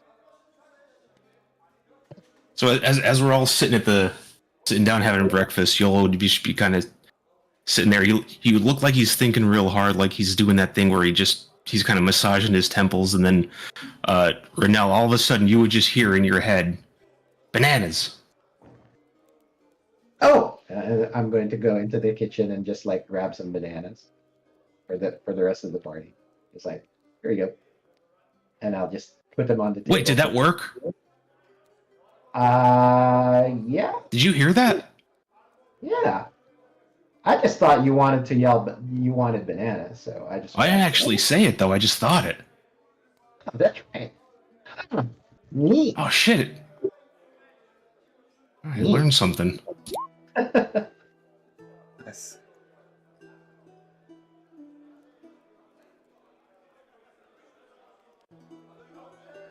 Anyway, thanks for the bananas. Yeah, for sure. Here you go. And Renell is also going to eat the banana. Anyone else want a banana? I just want oily food. Yeah, flavor's too overpowering. Ugh, nasty. That's more for me. Don't like bananas. Thank you, though. Thank you. I'll take Well, some bacon if we got it. All right, then I'm just going to Bacon. go over to Ricio Mhm. to the kitchen and just grab like a rash of bacons and like sausage and like some like breads. I was like, here you go. Nice hangover food. Best hangover food is more alcohol. I'm not giving that to you. All right. Pinky's contemplating that, but Go on, Pinky. Have a breakfast Get him some beer. bread to soak up the booze too. Yeah, I did. He needs I a breakfast beer. Yeah, I had like probably like a big like French baguette along with all the meats and stuff. Well, You know, that's- Astra, I think you're not too bad. Yeah, I think breakfast beer is good. So I'll try to order a No, one. we have a job. We have a job that we're helping you with. Let's Get him the do tiny that. pint-sized glass. I'll Yeah. put down 10 gold. Give him a breakfast beer. God. All right, I'll grab the gold, pass the 10 gold to Ricio, and then bring out some breakfast beer. Well, we have a whole flagon of beers for 10 gold pieces. My goodness. Hey, as these new people are doing their thing, seems they've got a job to do. What's Skame doing at this moment? Well, he dots his I's, crosses his T's. He looks at his notes. He has a little bit of bread, and something to drink for breakfast. Not too much. And says, "Well, this is very interesting. Thank you all for allowing me to ask you a few questions and whatnot about the whole incident at the Temple of Life. Let's see. No, I believe it's time for me to file my report. Wait, So wouldn't you want to come with and report on the house? Yeah, it might be a learning experience. We're about to clear out some cold mold or whatever it's called. Yeah, it's a new species of mold you can document. well, that's well. Yeah, it If almost can be killed Pinky documented, over then there. I'm Might be interested, that's for interesting. sure. Yes. Well, let's see. It's so cold it burns. Says Pinky while he drinking beer. He'll shift away from Pinky to avoid like getting like splotches of fat and grease on his papers. And says, "Well, yeah, you know, well, why not? Why not? I am going to call for he's going to call for a runner or some sort of messenger to deliver perhaps at least some his report to Nathale. And also to let Nathan know where he can be found if he wishes to speak. That's the spirit. As you're writing that note, Astra's gonna like smack you on the back really hard, trying to mess up your penmanship. Yes, thank you, Astra. Yes, shifts away from Astra. Okay. Easy enough to find a courier for the princely price of a silver piece. That could absolutely deliver it to Nathan Oyster for you. Also, I got that covered, new friend. Yeah, And a tip. Since we just finished a long rest, I will be giving 2 people heroic inspiration. Who does not have it? Who still I has still it? have mine. Yeah, he still has it. Pinky, do you still have yours? Nope. So Pinky gets 1, and we'll give 1 as well to Vidania. Unless you still have it, Vidania. Vidania's putting her kids to bed. Okay, Vidania is then switching rooms. I'll pass it to Astra then. So Astra, you now have heroic inspiration. Heroic and the DM one. Okay. I mean, it's the same. Heroic is now DM inspiration. Oh, so do they stack? Does it stack or They do no? not. They do not. So I still have the one we started the session with. Okay, then I guess Game will get heroic inspiration. Thank you very much. That's it is a very nice report I've made. I'm quite happy with it. Thank you. Yeah, so you guys basically feel inspired as I perform like a breakfast ditty. And does this? I'm not so familiar with the new rules. I mean, the old one so- lasted 10 minutes, or So what it is it lasts until you use it, and what it is a free reroll of any die. well, It could be damage very die, much. for example, if you're. Yeah, or it Oh, could be really? like Oh, the okay. 100 I roll for Wild Magic Surge. Could be anything. for example, yeah. But if you have Okay. advantage, you don't get to reroll 2 die, just 1 extra die. Yeah, so you basically pick the die you're going to reroll. Yeah. Or if Okay. you have disadvantage, it could save you and give you a straight roll. Yep. Okay. Yeah. Yeah, it's better than old DM's inspiration because you get to look at the results before you decide to reroll instead of just hoping you get it after you get advantage. Well, it's much better than the DM inspiration that Malcolm gave because he always forgot and never did. So infinitely better straight away. It's a feat, so I'm gonna use it. There was a few instances we were like, hey, that was really cool. Inspiration, maybe? Yeah, well, I encourage reminding me, but I'm glad I don't need to feel bad about that now, I guess. All right. So back onto the streets of Odenbeer. And you're heading off to the Gorso Villa. Now you've got the Did we already have like the detergent or whatever? Yeah, I think she gave it to us. Okay. Also, usually remember, it's a short trip to pick it up, so just assume we have it. Yeah, with this stuff, remember she said that fire actually makes it worse, so no fire against this stuff. Yeah, it's ice that they're vulnerable to, right? Yeah, weirdly. Sorry, so we have a detergent type thing, or We have like an apothecary gave us some stuff to like throw on the mold. so You know, could have you talked with a specialist perhaps about molds? I know someone who's very familiar with all manner of molds, and he might know something about the one you're facing. If you can give me some details or information about it. We talked to an apothecary. Okay. All right. well, I have a suggestion then. We don't have to get close to the mold. If you just put that whatever substance on my spear to turn it cold, I can throw the spear and summon it back and get rid of the mold from a range.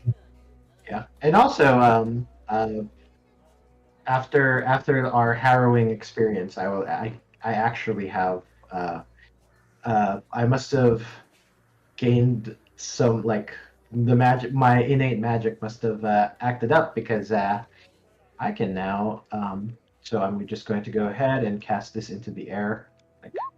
I can now actually cast cold damage. So if necessary, I can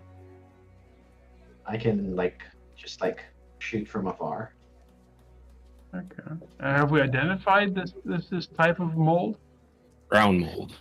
Yeah, it's Brown brown mold. mold. Yeah. Okay. So you head back to the Grosso Villa. The guard happens to be the guard from the previous time you were here. So he lets you through. You know you're here to clean up the Grosso Manor. And once again, this is the guards here are a different type of guards. They take their jobs very seriously. The nobles here pay good money to have good protection.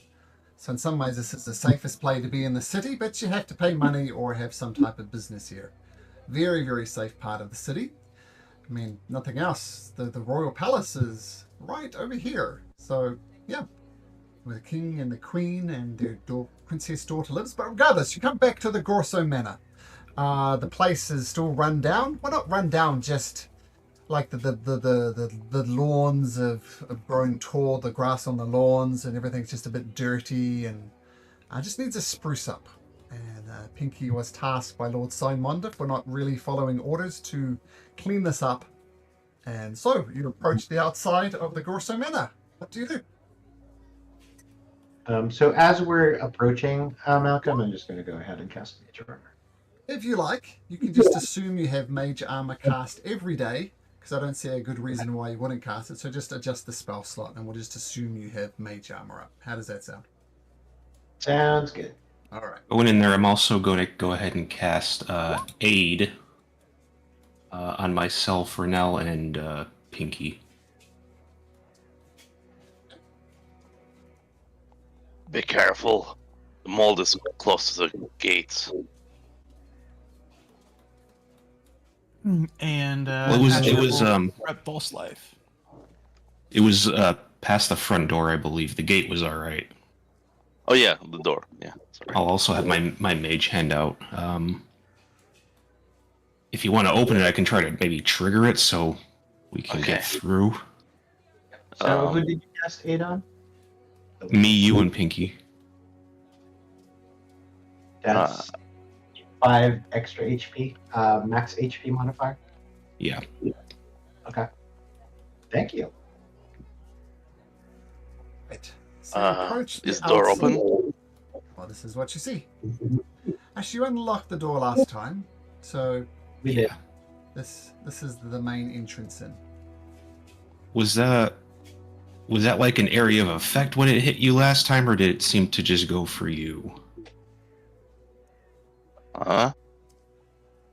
Well, you walked in and you got Yeah, hit with a mold. It just hit me. I think if I remember correctly, I had to roll something. So just out of His just opinion, walked it in was- and it, It's not an area of effect. It just targeted Pinky. Okay. I just walked in and I was down. All right. Well, if you want, I can see if I can kind of bait it a little bit with my mage hand before somebody just walks in and gets covered in mold. I don't know if it'll work, but I'll give it a shot.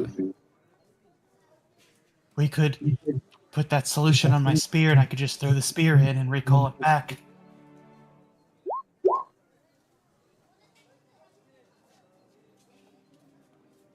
I mean, Did you open the door already? Or no? yeah. Well, the gate. I don't think we're.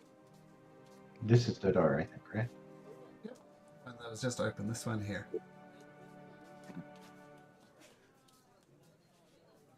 Yeah, because I'm not touching it.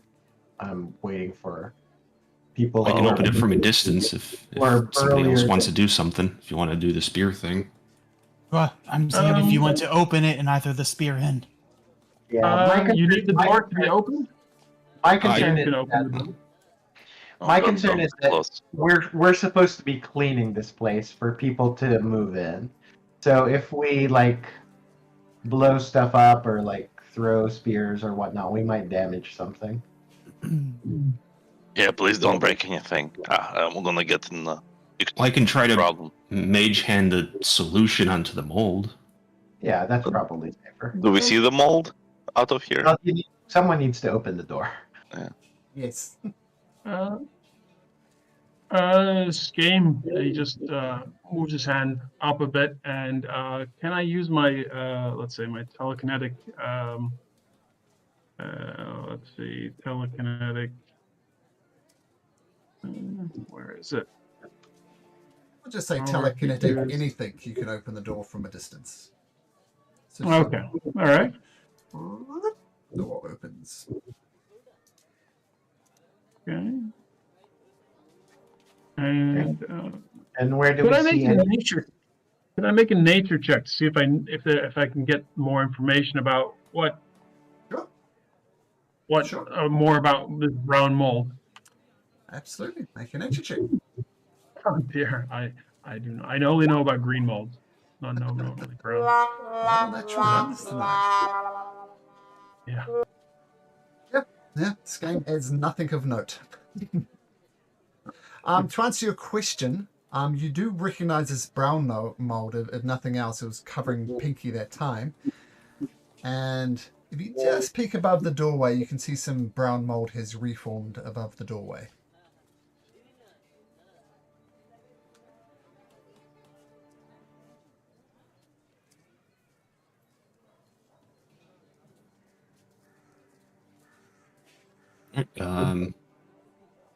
I guess give me I'll bring my mage hand out if you want to sprinkle a little bit of this stuff in there.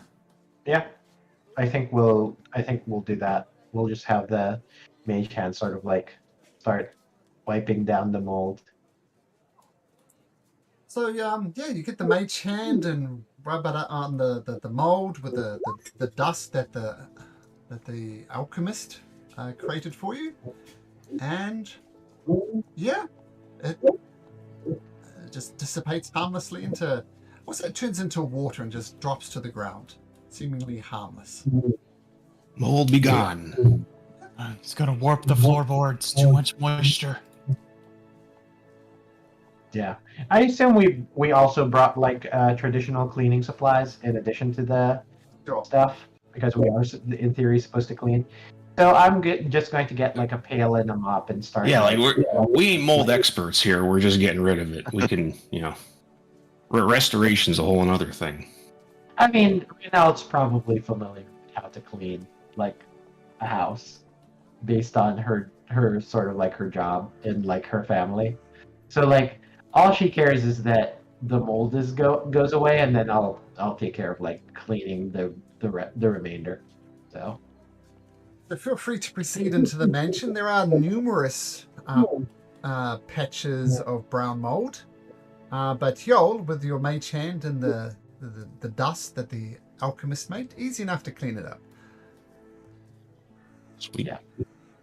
Yeah, and then I'll just clean up behind her, behind Yol. Like once it looks like it's turned to water, then I'm just gonna like mop it up and just like do a little bit of light spring cleaning. So feel free to. That's right, guys. Mighty adventurers destined to save the world is cleaning a house. All right. Hey man. You gotta start small. Uh-huh. Astra just standing there watching. Everything needs a foreman.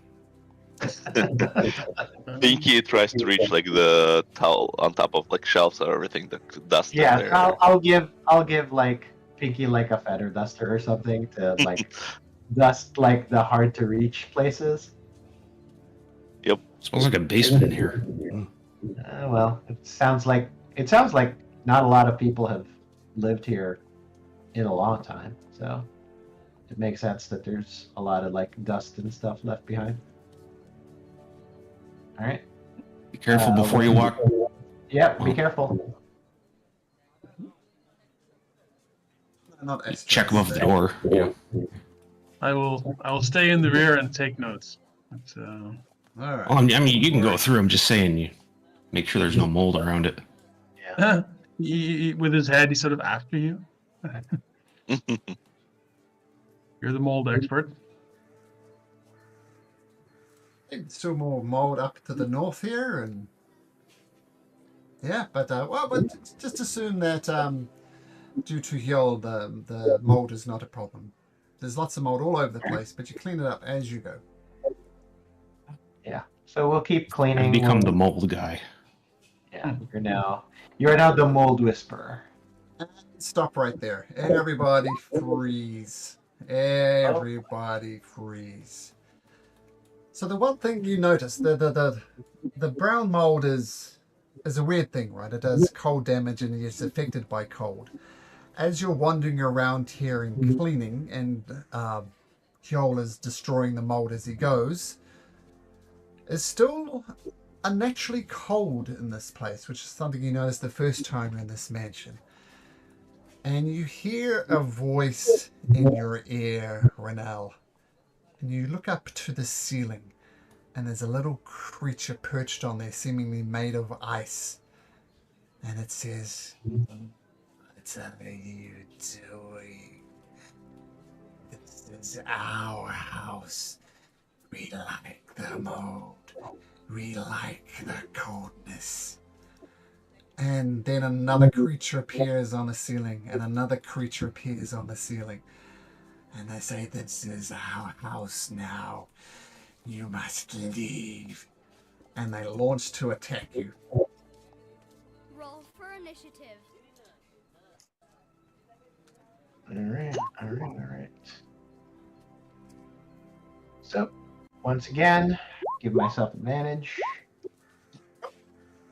I'm gonna use my inspiration for that initiative. That's no good. Well, I can swap with you if you want my 14. So, because of my feat. If you don't want to burn an initiative or your inspiration. If We're you want an 8, sure. Yeah, no. I'm fine with that. Yeah, I'll swap. Save your inspiration. I'll swap. You take my All right. 14. I'll be your 8. Appreciate it. I'll just click on my token and do 8, and you can click on yours and do 14. Bit of a manually change it in the turn order there. Yeah, technically I can do that as well. I also have alert. Oh, is that the alert feat? Huh? Interesting. Yeah, the new alert feat gives plus your proficiency instead of just a flat 5, and then if your ally is willing, you can change spots with them. Yeah, like I could probably change spots with Pinky, but I'm worried that since I'm like right in the middle of them, it's probably not a good idea. See, that's what I'm trying to save it for. Like, if a spellcaster's in the middle of them, then I can give them my high initiative, and they can like get out or disengage or something. Yeah. Like the new surprise roll too. You roll into initiative at disadvantage. I think that's makes it easier. Otherwise, everybody just gets one free round and you kind of obliterate everybody. So it gets around that. Especially right? if like there's a rogue in there and they get the sneak attack twice. All right. So you hear the voices from above you, Skane. Something is claiming this house as their own. What do you do, Skane? That's illegal. That's not. That's squatting. You're not the lawful owners of this house. That's the Gorso family, and I'm quite certain you're not a Gorso. And he, are they? It's very obvious they're going to attack. Or Oh yeah, they when Renel seemed to disturb them, they got angry. Very obviously, they're hostile creatures. okay, all right. He will move in. And can I deduce what kind of creatures these are? Sure. Make a skill roll. Make be best. Nature. You will do nature. Well, it's 1s and 20s today. Oops, sorry.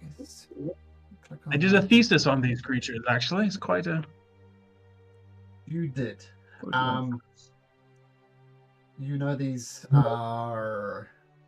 They may give demonic and devilish appearances, but they're not. What's he doing there? These are elemental creatures from the elemental plane of. Not the elemental plane, the icy place they come from. There we go. And know that cold is not the way to go against them. And I'll give you this as well. they're known to explode as well. So when you kill them, don't stand next to them. So bottom line, don't use cold against them and kill them from a distance. Okay. They explode, eh? That sounds very messy. Let's see. I am going to try to I'm sorry, Skame.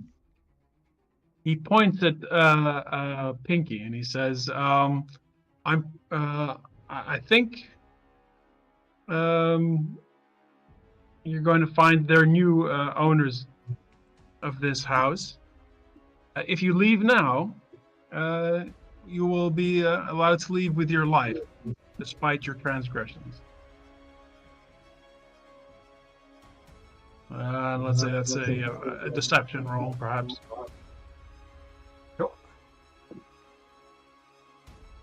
Do I answer now or my turn? You can answer now, of course. We fight. I have to clean up this house. Lord, I will not be happy if I fail him again. And I'm gonna add a why not? I'll add a tactical mind, so I'll add a D10 to that. Okay, no. So that's a 15 in total. 13, I'm sorry. Oh, you were trying to convince Pinky to leave? No, I was trying to convince the ice methods to leave peaceably. Okay. We like the cold. We will stay. So they're suspended from the roof, right? So technically we're not in melee range of them right now? You could reach up and hit them if you'd like, but it'd be a disadvantage. Oh, I'm more concerned with them hitting me. Oh, okay. So this game, you try and convince these creatures to leave. They don't. They like it here. That's unfortunate. All right, well, that's my turn. Props for trying to resolve things non-violently. It's always good when that happens. Vidania, you're quick on your feet as well. What do you do? So just to confirm, did Skame talk about what these creatures are, like their weakness and stuff? No. He hasn't. Okay. All right. Then she will react accordingly. So she will try going around Fuel, and she'll get over here. I'm gonna try having her reach up with her sword to strike at this one right there.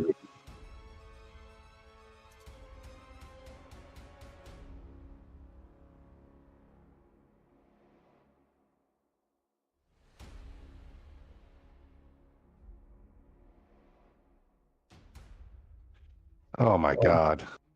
Man, you cannot hit attack rolls of your life.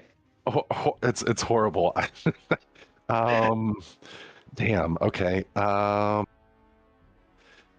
So in order to try getting better reach, since they are kind of hanging from the ceiling, she'll kind of go under it, and she's gonna try like jumping up and almost doing like a Mario woohoo, and she's gonna try like sending like a punch up at it. All right, cool. It's a me. Be done. Oh, come on. The Jiro. This is horrible. You gotta warm up in the morning. Yeah. All right. So that's going to be her whole turn, apparently. Okay. Now I'm just going to move you to the side for a second because I just... Oh, did I delete you? Ah. Yeah, I'm not there anymore. Ah. Oh, bad DM. That's not how you take up... Oh, there you go. Vidania, you're still in the initiative Mario order? fell into the void. You're not. So... No, Vidania's not an initiative anymore. So I'll just give you a 23 because you're right after Skane. Sorry about Yeah, that. So sure. I shall move you because this token isn't set up right, I just noticed. So he disappears momentarily. Another person replaces him on this plane. Just I set up the token wrong. And it is Renal's turn. Don't. Okay, you got the tokens in initiative because. Yep, they rolled a 20. Okay, I got it. It's all good now. And Vidania. Yep. Okay, cool. Skane. Oh, no, sorry. Renal. What? I'll get it right. Yes, Renal. All right. So first, I'm going to move through past Astra, so just to trigger the opportunity attack that I know. Same roll. It's going to be a disadvantage. It's going to reach out with its claws. The disadvantage, it rolls an 8, so you dodge it easily enough. Renal. And then here. So what do these things look like? It looks like, looking at the picture, it looks like they're made of ice. Is that correct? Yeah, it does look like they're made of ice. All right. So I would like to think I would say I'm smart enough, but I have an int of 9, so really, who knows? But we'll say I can figure out that they're made of ice. And so for my bonus action, I'm going to go ahead and innate sorcery to give myself. So you see sort of like a coruscating aura of magic just appear around Renel. And all of my spell attacks are at advantage. So I'm going to go ahead and cast at the 2nd level Chromatic Orb, fire damage, starting here. So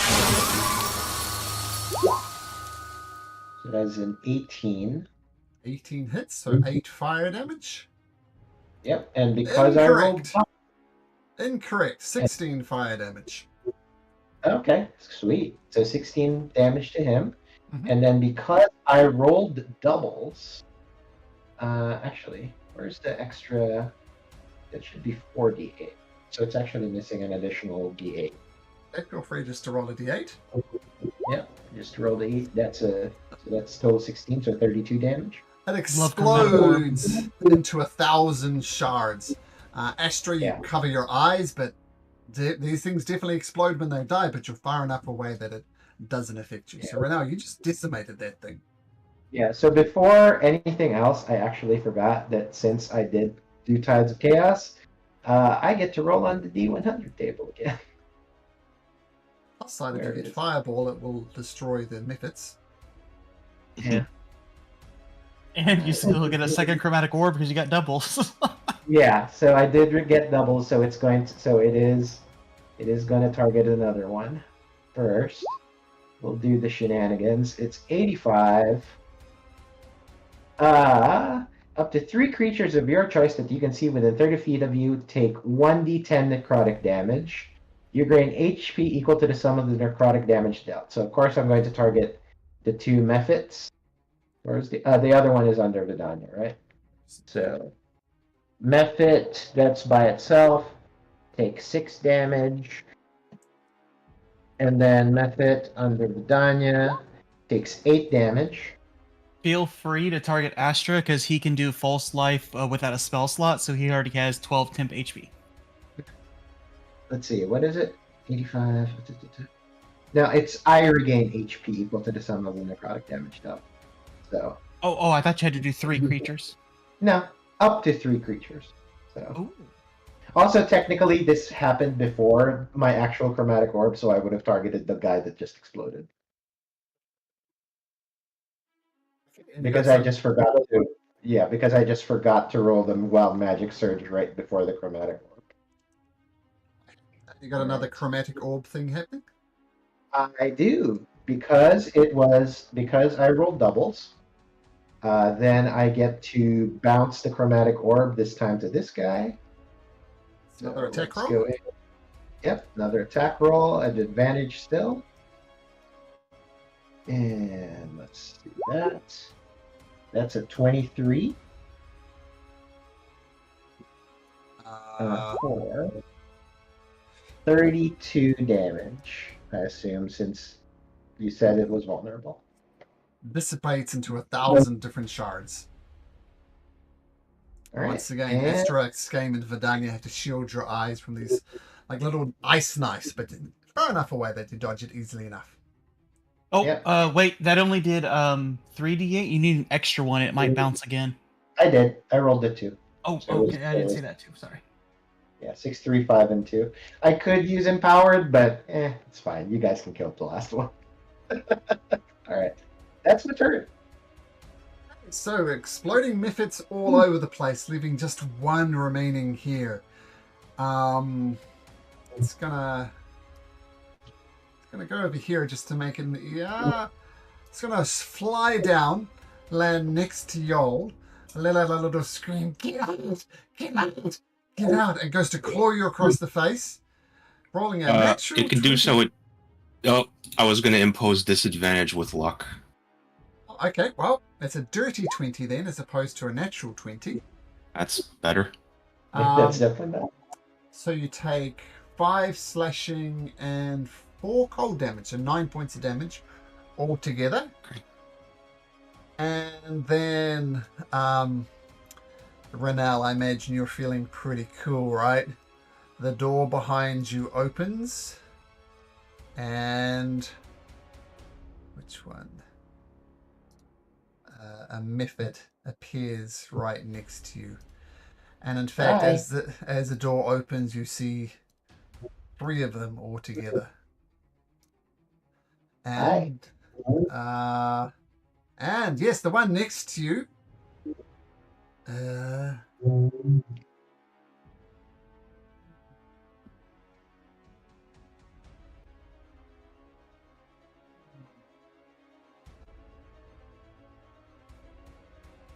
Gonna swoop in over top of you. Lands right there and screams, "Get out!" and breathes a cone of ice, hitting Skame, Vidania, and Yol. Can you 3 please make me dexterity saving throws?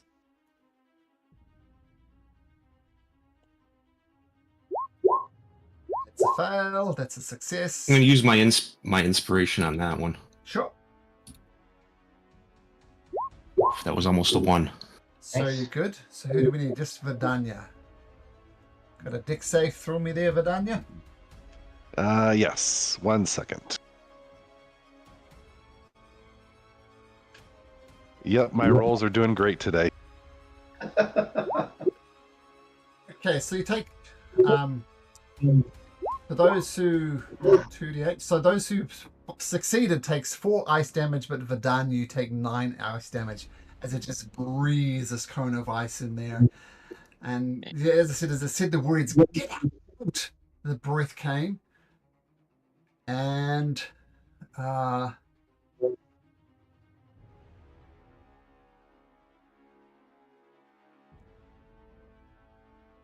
this one's gonna do the same thing. It's gonna come in here, but then swing over here. Vidania, Yol, and Skame, a dex saving throw again, please. Would they get the what's it called, reaction attack when it passed by me? I assume it flew here and then it moved here, yes, right? it would. Yes. So first of all, that succeeds. So everybody take half of this. You take 3 points of damage. And yes, Pinky, you may take an attack of opportunity. Wasn't as clever as I thought it was. 19 hits. Please don't explode it on my face. Turns out they're vulnerable to bludgeoning as well. So that's 22 points of damage. Or it explodes into 1,000 little ice knives. Astra and Renel. Actually, it happened. That's weird. Now, breathe fire there. So Renel and Pinky. Yeah. Dexterity? Dexterity saving throws. Huh. All right. We're Pinky, going to good? Tides of Chaos. We're going to Tides of Chaos that. All right. So this will be an advantage. All right. It's not the worst. So, you both, Renel take 8 and Pinky take 4. These 1,000 ice shards explode. Okay, Skame is going to use the reaction. He's going to he's going to flick his hand, and a gust of wind will blow away the ice crystals which are going towards Rhinel. And it will reduce the damage by d6 plus 3 by 8. By 8, so it will completely negate it. Sweet. Thank you. That's I amazing. take back a third of the bad things I said about you. Okay, nice game. And yo, as these things are exploding left, right, and center, what do you do? Yeah, I'm gonna cast. I'm gonna look at the one next to me here. Gonna cast Dissonant Whispers on him. Okay. And that's a what type of save? It's a wisdom save. DC 14 Wisdom. Okay. Cast Dissonant Whispers, wisdom saving throw. It rolls a 18. 18. Yeah, So all right. Well, he takes half damage. and that's psychic damage. Okay, it's just normal for him. Yep. 7 points of psychic damage. Okay. And nice. then I'm gonna use my bonus action to rabbit hop 10 feet over here. Without provoking and an run. attack of opportunity, right?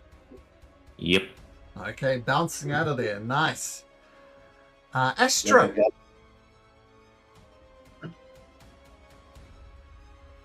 Okay, well, as the player, I would like to say I'm sorry. Some of you might take damage. If that's an issue, let me know and I will change what I will do. But Astra is going to do Astra things. It's fine. No, it's fine. Okay. Astra, seeing how the fire orb basically melted these ice bats, is going to do Scorching Ray. So first ray will go over here. So first ray... Guessing that's a hit? Yeah, that's a hit. Alright. So first ray damage, this... vulnerable, so 12 or... 12? Vidania, make a dexterity saving throw. And remaining 2 rays are going to go here. Oh, thank God. You two take half damage. Take 2 points of damage. And you got a 10 and 13 for the remaining 2 rays, yeah. One of those will hit. 10 Okay, misses. so this doubled to 20. Oh, 20. Not quite enough to take it down. As your Scorching Ray. That's okay. I also gain temporary HP because I killed something. But it's only 8 and my false life is 12, so I don't gain any more. So I'm good. Vidania, was there a reason you're making your con save? Yes, it's part of the thing about her identity. So I was just rolling for that. Okay, cool. So it's an RP type of thing. So we'll just leave Yes. it at that. Okay, Pinky. Oh, well, Pinky already went, didn't it? Pinky already go? No? No, Pinky's reaction. Oh, reaction. Reaction. Okay. Reaction, yeah. Pinky's Okay, just sitting there and taking the blows or not, as it were. I'm just like, haha, ice tickles, and just hit again. Cool.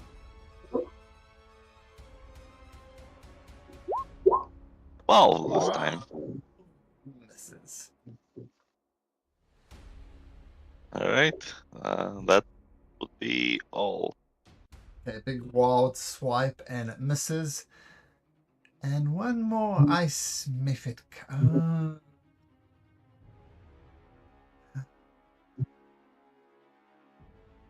So what's its the input code?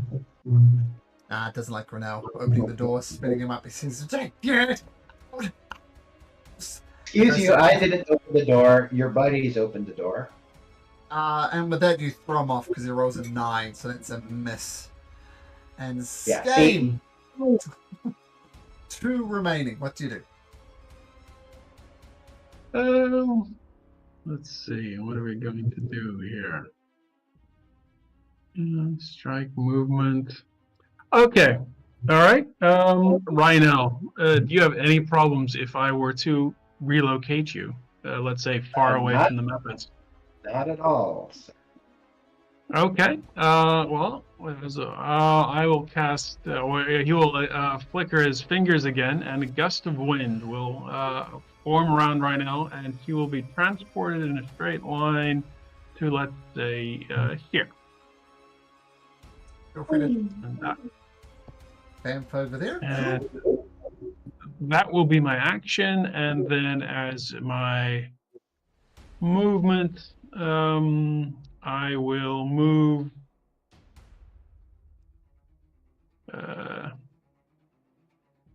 Let's say here. Not invoking the attack of opportunity, but putting yourself in danger's way, saving an ally. Very noble, Skane. And Vidania, what do you do? Looking a little icy there, Vidania. Very icy.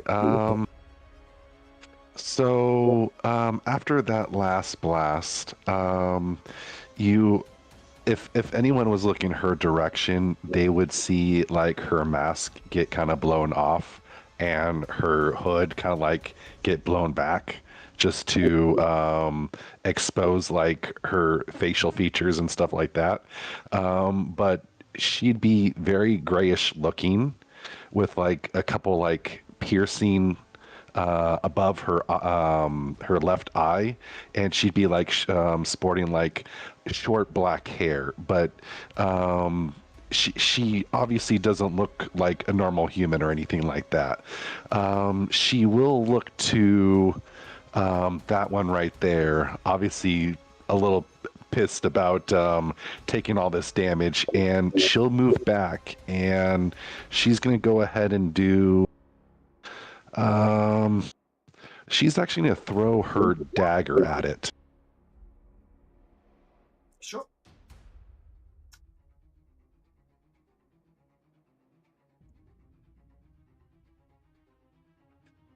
Oh, and the dagger just flies away somewhere. Man, Sticks into dear. Pinky's shoulder or something. you literally cannot buy a head. Vidania's not meant to hit people, apparently. All right. So that was action. So I'm going to go ahead and use her bonus action. We're going to do level 2 healing word on herself. Okay, nice. And while you didn't roll a natural one, Vidania, I just feel you deserve this anyway. I appreciate that. Okay, Renell, you watch Vidania throw a dagger and miss horribly. What do you do? I'm just going to try to line up, move here, Pick this guy with a sorcerer's burst at advantage. It will be, of course, fire damage. So that is 2. Wow, terrible. Turn to 4. Enough. Pinky, Skane, make dexterity saving throws.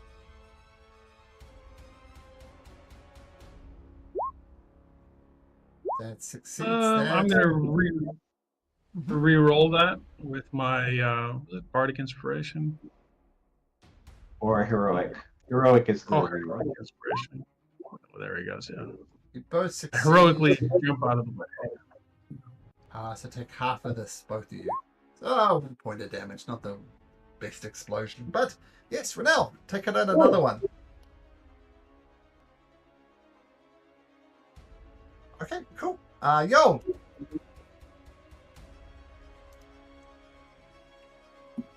Alright, I'm gonna run over here. I'm gonna look at this one.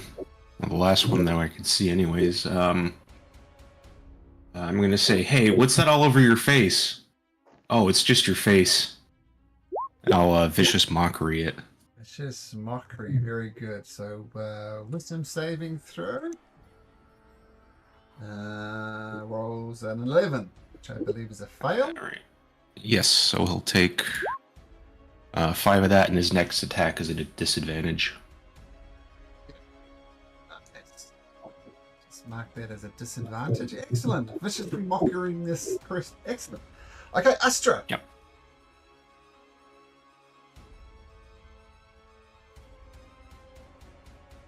All right. Astra's going to go right here in its face, and in case it has any allies just waiting around inside the room here. Sorry, Pinky, if this damages the room. He's going to rub his hands together, Mr. Miyagi style, super fast until they're really hot, reveal them out, and burning hands. So a dex save 14. +1 to this, and it rolls a 17, so the burning hands doesn't connect. It's okay. It's still half damage. Oh, okay. So it's still half doubled. So half of 17 is what? That's 8. 17. So 8 doubled is 16. I'm going to say Astra, make a dexterity saving throw, and Skame, since you're around the corner, make one at advantage. You don't quite get the blast in the face. Astra, you do. Skame. 15's good enough anyway, even without the advantage. Oh, Astra take 8, Skame take 4. Got the temp HP. It's not a big deal. And Astra, I guess. How do you want to do this? So Mr. Miyagi's his hands really hot, reveals them forward as the burning hands go out forward, and he doesn't even get a chance to melt into water. He just becomes mist. And you'll pause for a moment, expecting possibly more of these creatures to emerge, but they do not. Ice methods, very interesting. Did you know they explode when they died? Did you? Did I? Yeah, told you now that I do. earlier? Yeah, now I Yeah. do. Yeah, that Okay. seems self-evident. They blow up good. All right, Pinky. I just grab like the fella duster and give it back to Pinky. Back to work. I'm going around the corners. Thing. Yeah. And then once again, I think we'll continue to do the Huel cleans out the mold. I clean up after him, and then Pinky is just like cleaning up the places Rydell can't reach. And then the rest are just like supervising, I guess. The rest of the day, you go through and all the molds are removed. Almost the most annoying thing to clean up is all the ice around the place from these ice creatures. But a full day of hard work, back-breaking activity. The place is cleaned up, including the front lawn. And you're all, I imagine, a bit tired, beat up. But the job of cleaning up the Gorso manage has been completed. Nice. Do you need to report to your boss, Pinky? Yeah, I better go. Yeah, I'll Thank you give for help. Oh yeah, of course. I'll give you back the key, I guess.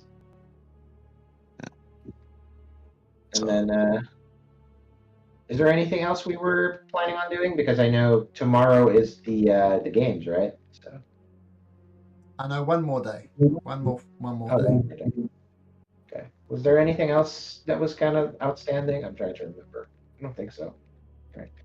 I don't think so.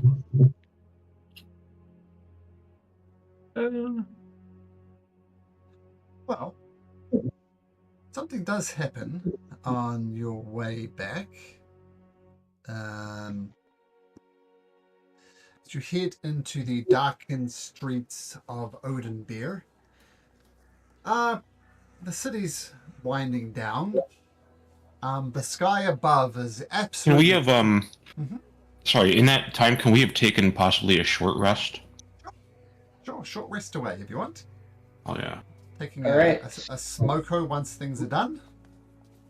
Yeah, in which case, Huel, you get heroic inspiration back. And who else has used theirs? Scams uses. Yeah, sure. You can get yours back. The sky Thank you. above is clear, and the shattered moon.